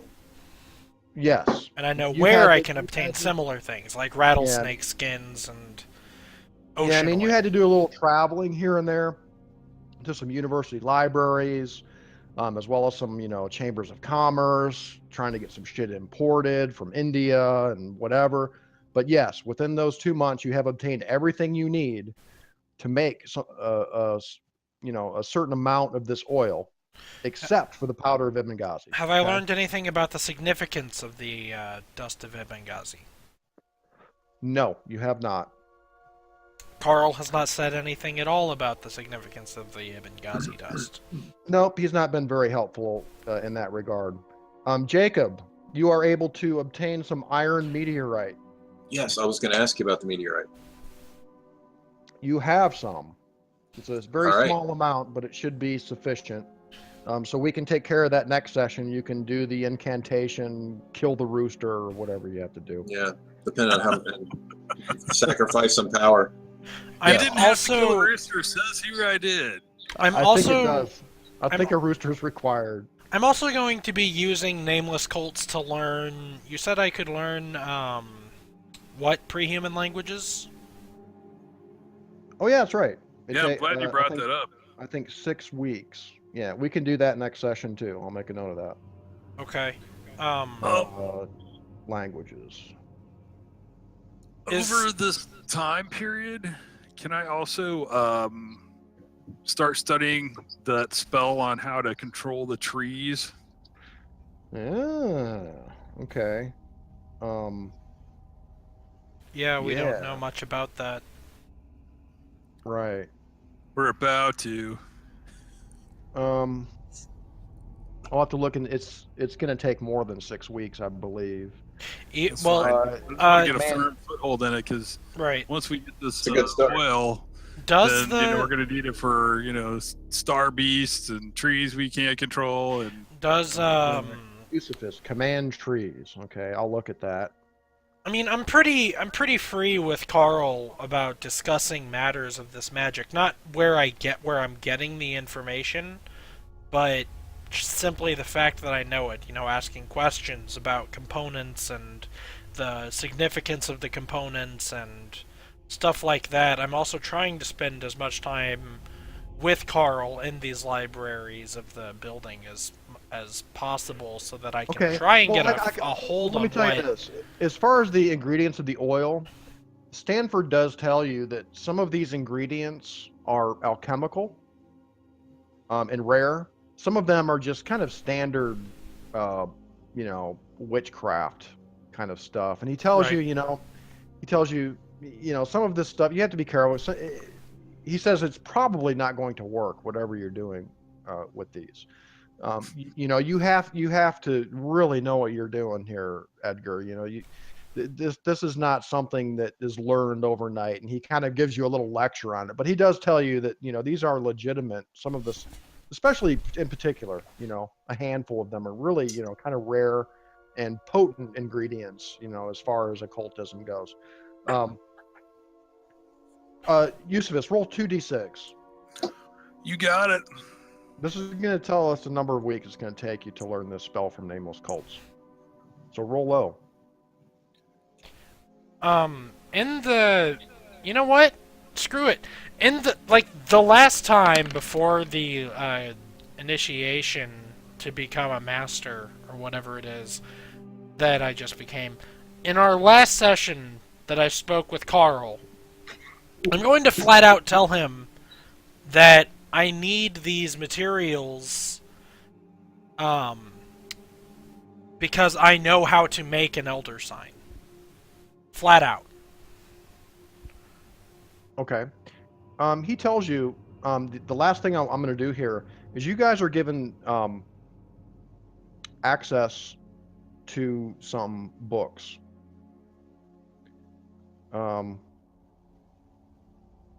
And most of them in the library on the second floor. It's kind of just off the lodge. Most of them are just kind of scientific, philosophical, and occult books. Stanford, he's not willing to really. He kind of doesn't want to talk anymore about these oil things. He says, he basically tells Edgar, like, you're gonna have to do your own research, Edgar. If you can progress in the degrees within the order, I can give you access to some materials that may be helpful in that regard. Okay. Well, then after he says things like that, I'm going to just start talking to him about magic outright, like the Elder Sign. Like, I know how to make an elder sign, and I would like to know more about things like it. He tells you that you will have to progress in the degrees of the order to learn more. He says, I'm very well aware of the elder sign and its implications, Mr. Casey. If you Okay. should wish to learn more, then you must progress in the degrees. But he doesn't seem To, like... to become a wizard like myself, he says. Right. Okay, well, then yes, when it comes to the initiation, I will be telling John Scott that yes, I plan to rise these ranks. Because god dang it, I want to know how to make the materia Ibn Ghazi and heal people and stuff. Speaking of which, is there any... So, okay, I guess you're going to give us Edgar the books Casey that we wants know. to be a wizard. Yes, Edgar Yeah, Casey so- wants to be a wizard. But use it for good. Hold on, I'm trying to find just something to make sure I can give this to you guys. That dog don't hurt. So you'll be giving us those books. I guess it's not really useful to ask if there is indeed any, like, healing magics or anything like that. Well, let me tell you a little bit about the library. Like I said, it's just a collection of scientific, philosophical, and occult books. There are apparently no mythos tomes in this particular library. And just hundreds and hundreds of kind of more ordinary books. So The library does contain copies of the rituals of initiation for the 3 public degrees, the neophyte, initiate, and master. Okay. And these are pretty standard occult books. Each of you gains +5 to your occult from reading. Oh, these. wow. So add 5 to your occult.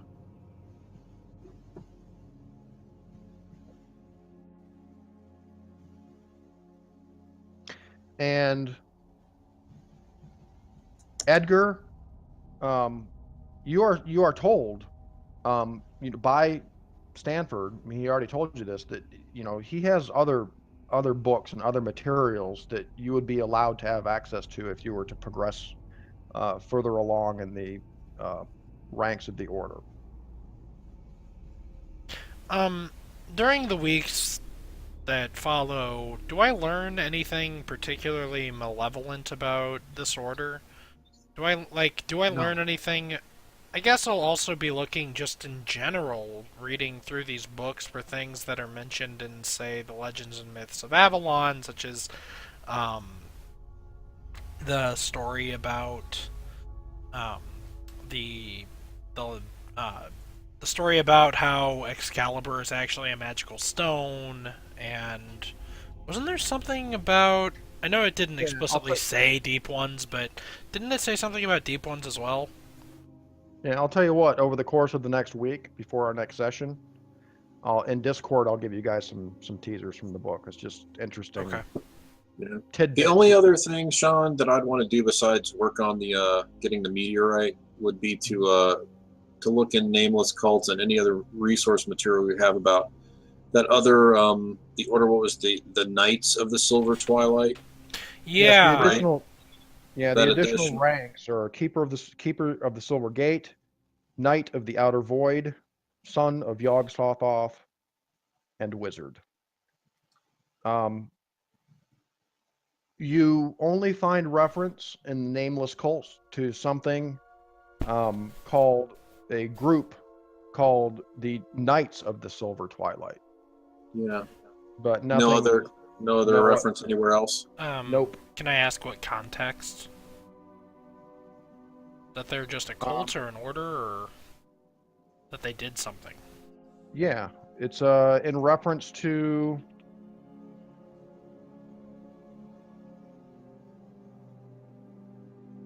something about Earth's gods.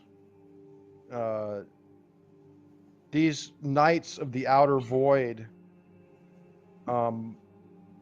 It just says in there something about the Knights of the Outer Void are those who guard those hours when no power of the will or drug that the cunning of man devises can keep us from the chasm of sleep. Okay. Death is merciful. death is merciful, for there is no return therefrom. But with him who has come back out of the nethermost chambers of night, haggard and knowing, peace rests nevermore. Oh my. Sounds restless. So, Do I need to something be about- worrying about the Dark Child coming in June? I don't know, do you? Oh, that's right. We should probably be looking up information and maybe asking about the Dark Child. Well, I mean, for sure, that's the other thing, I guess, I'm looking into, yes, there she is. I'm looking into the What are you tree people thing, talking about? But I am, I've talked to you through the Dark Child before. I've talked to you about all that stuff. I know I was listening to our prior sessions, and I know I've mentioned it just about every session. Yeah, So every you- once in a while, Eusephus mentions the Dark Child. Yeah. So, but there's an incantation that we've got to trap her and do the incantation. That's the one I'm focused on. Yeah, that's in the tablets, though. We already know but that. They're there. So do we know that by heart? I don't know if we know it by heart, but I think we Yes. know. Yeah, we talked about that before. You do know the incantation by heart. Okay. Okay. So It's I not guess that long. It's kind of a repeating chant, is what it is. Okay. I guess maybe is there anything that we read in our text that on Do you how need to teach me the chant? Yes, we will. You know what? You know what? I take that back. I take that back. You may know it by heart, but the chant requires it to be written on paper. And I don't know if you guys remember, but when it was being read off of the paper, when you guys did it, the paper started having sparks like flying off of it and shit. And the parchment, it has to be a sheepskin parchment, let's say. And the parchment, the skin is consumed during the spell, so it has to be actually written and read, and the sheepskin is consumed in the spell. Does it have to Okay. be written at the time that it's cast, or can it No. be written ahead of time? It can be written Oh. ahead of time, but it can Okay. only be cast Definitely in that. the presence of the Dark Child. It has to be written in the presence of the No, Dark. it has to be read. And- Right. Okay. So here's the thing: standard issue around the Crown and Shield house. All of us have a sheepskin with these words written. So that if anybody's getting mangled by the Dark Child, any one of us can read it. God, why? Right before I go to sleep, why? I'm coming Okay. for you, bitch. So we can also, I mean, let's see. I guess we should probably keep note of what we've asked of the Nameless Cults book, just so that we know, just so we don't like keep making the 12% roll for, the 12% roll over and over for the same Well, things. you have to do that in specific instances where, you can say if you learn something or need to know something specific, you can say, I reference the nameless cults. Is there something about that in there? Well, we And did I'll that determine once. whether you get to roll or not. Sometimes, I can say, no, there's nothing in there without you guys even rolling. I guess I'd have to go back through our old sessions to figure out all what we've rolled for, but I know for a fact that we rolled once for figuring out what the Materia Ibn Ghazi was, and we couldn't find it, and we rolled once for finding out anything about the Silver Twilight, and what we figured out was that they're the Knights of the Silver Twilight, and I guess you've just expounded upon that. You don't know if there's a connection or not. Well- Obviously, there must be some kind of connection, right? I mean, what are the chances of something called the Knights of the Silver Twilight and the nameless Right. cults? Also, you found the Knights of the Silver Twilight being mentioned in something else that you guys found in the library. I mean, is there a relation between that and the Hermetic Order of the Silver Twilight? Probably, Right. but what is it? I don't know. Seems likely. So, Just some rebranding. Nameless Cults then would also... I guess we should probably roll for a few of the strange names that we've heard. Cthulhu, Yog-Sothoth. No, Cthulhu is definitely in there. Yog-Sothoth is definitely in there. You rolled for Ibn Ghazi, and you didn't find anything in Nameless Cults about Ibn Ghazi. Yes, but Eusephus, you have learned Command the Trees. Oh wow! All right. Maybe I can after- trap the little put that is the Dark Child with the trees. Yeah, after 6 weeks. And like I said, Lee, next session we can do your enchant whistle. Right. And also we can do what you guys learned from Nameless Cults. I'll give you guys some choices of some pre-human languages that you guys will gain some proficiency in. We should all learn the same pre-human language so we can talk to each other in it. We should all learn different ones so we can read different pre-human languages.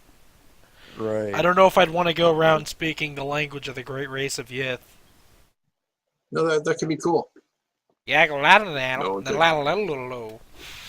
one can understand you. It's the perfect code. Yeah, but we could just make up a code. Better than Apache.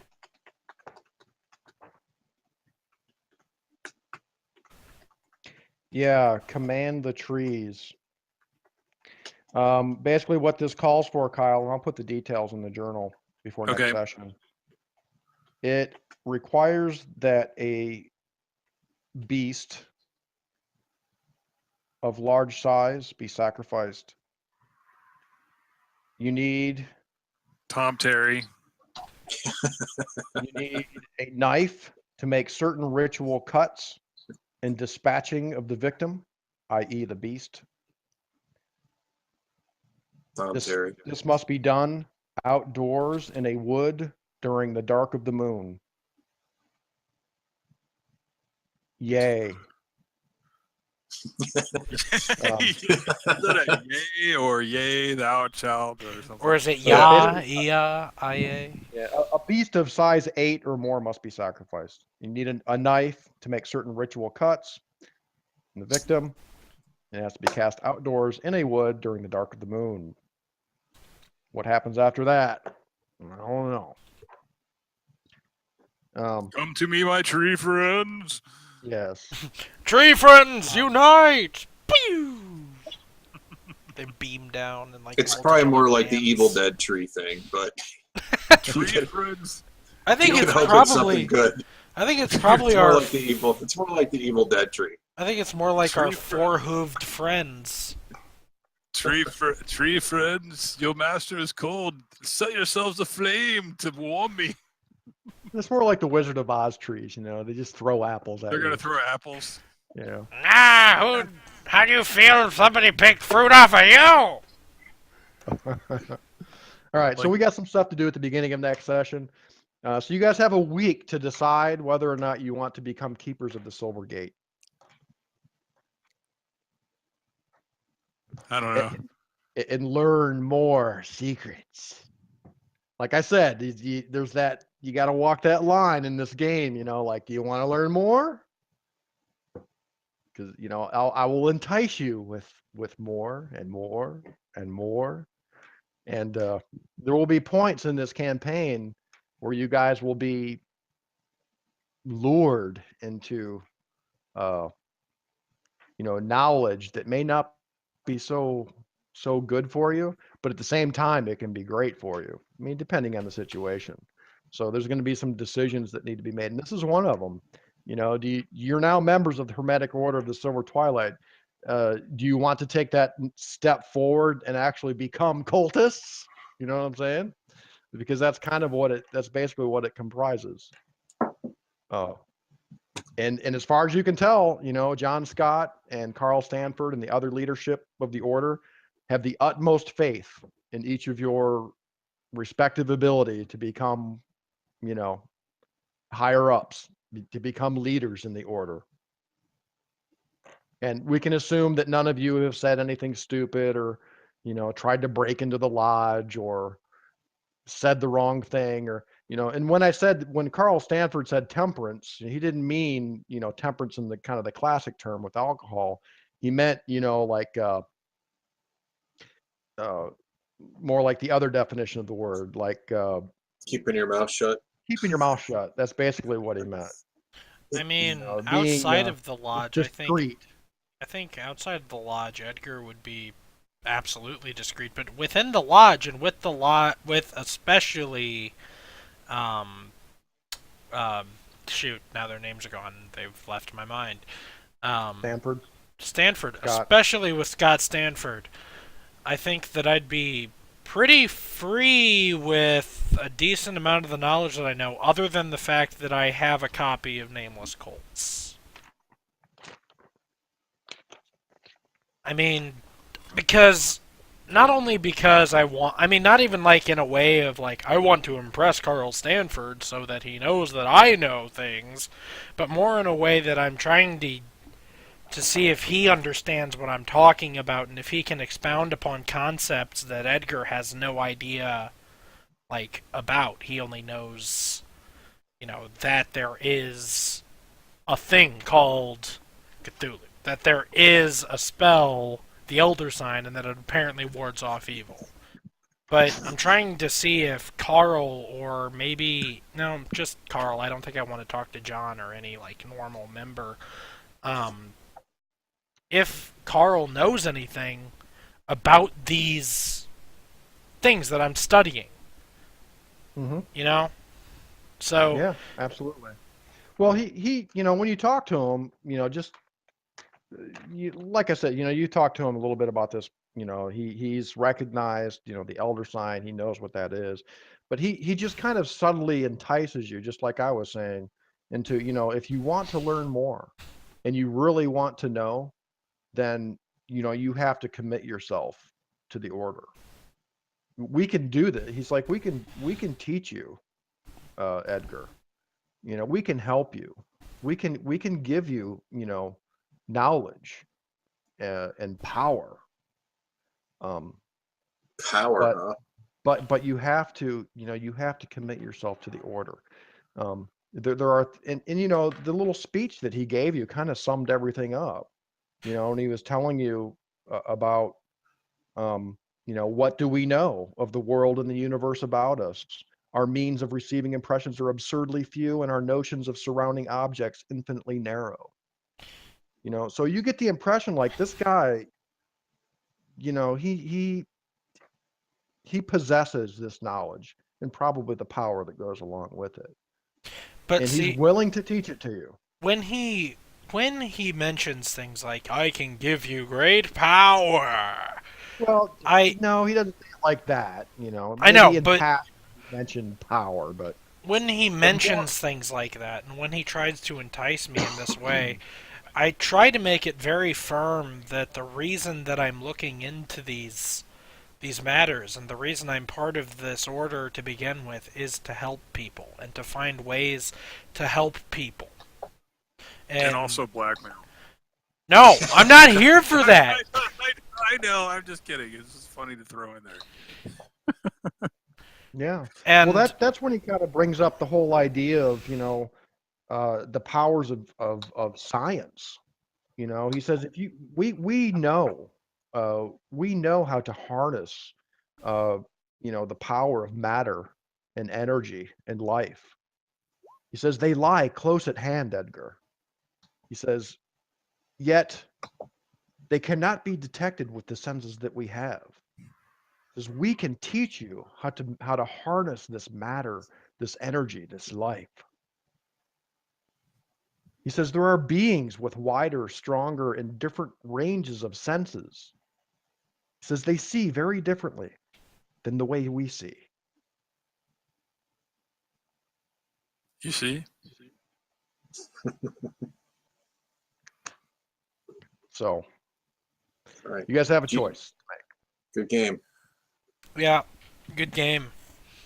Cultists forever, or Watch, you guys are gonna. Well, you guys are gonna have like. yet to find out anything, like these guys, you haven't seen any like ritual sacrifices going on or anything like that, I mean, they get together. they're just a know, bunch they- of clean all-American wear, cultists. they wear their robes and they speak Latin, for a little while, and they burn their freaking candles that go on and off by themselves, and burn their incense and chant their rituals and stuff, and then they all go downstairs and get drunk Yeah, and eat lobster and steak. and baby. Well, we'll know the babies later. No, that was back in the Dreamlands. No, there was we read an article about some lady missing her baby. I remember that. Yes, indeed. That was about 80 years ago, though.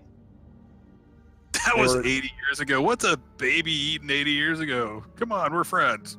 Yeah, I believe they were seeking a Carl Sanford in relation to that baby missing. Carl Sanford with a K. Yeah. No, well, So no it's relation. probably not. Yeah, it's probably not the same guy. not the same guy. No. Hey, And you guys actually went to the. Oh wait, I forgot one thing. One very important thing. I have one question too.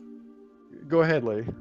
So during the course of these couple months, I'll put the Pinkerton guys on Sanford. You know, does he have a house? Does he have a location outside of the lodge where he lives? By and large, he spends most of his time at the lodge. Right. He does leave town periodically, but they have a lot of trouble figuring out where he goes and who he's with and what he does. Really? He has this uncanny way of just kind of slipping through the cracks. So that's really all they can figure out is he spends most of his time at the lodge. You know, there have been days have gone by when he's been at the lodge. And then, you know, he'll leave town, he'll get a train somewhere or something like that. And they can't, you know, they try to track him to where the train's going. And then he never gets off the train. So just shit like that, you know. I'll take a look also at the municipal, like the city operations as far as their infrastructure or sewers or any kind of underground, like any kind of planning or architecture for that part of the city or around that house. Yes, do all the sewers Anything like that. conveniently make a 300-foot square around the house? Well, that was one of the things we were doing the last session too, was, you know, taking a look at, you know, they built this place. It's not that old. Like, were we able to get a hold of any of the building designs or any of the people who worked on the actual construction? Nope. They're all part of the foundation, probably. Yeah, you can't even find any information about a Hermetic Order of the Silver Twilight in Boston. They're not listed as a fraternal order at all, like a fraternal. No, but the building has men's to club have or an anything. address. Sure, but there are no public records. Of the address itself? Nope. Really? I thought You you got the could mayor, get... man. The only records you know are correlate the location of John Scott's farm in 1721 when he was killed by the mob. You have correlated that location with the present location of the lodge. And there was a graveyard there too, correct? There was a graveyard close by, Right. that was moved in the late 1700s. It was moved, you know, like miles away from there. I mean, is it... I mean, All right, like... guys. I'm gonna have to sign off here, gentlemen. Okay. Oh, All the right. last thing is congratulations. You guys get your membership card. Order of the Silver Twilight. Number 1362, 1363, and 1364. You can carry that around in your wallet. I have a membership ID. It's even got a nice stamp on it. Oh, You're official. You're official. Dues paid. The stamp is a cloven hoof. Yeah. Yeah, it's actually a symbol of 3 arrows. It's kind of a Maltese cross with type thing with some pointing arrows in it. I don't know. It's interesting you mentioned about that, but It's interesting you mentioned the Greek stuff too, as far as the snake, the apple, and that stuff. Yeah, recurring themes. That might be Oh, worth The snake investigating. is a super recurring theme. that's And the just tree. that's just a taste. How much do you want to know? The next phase of the cult, we have to wear snakeskin boots and snakeskin everything snakeskin.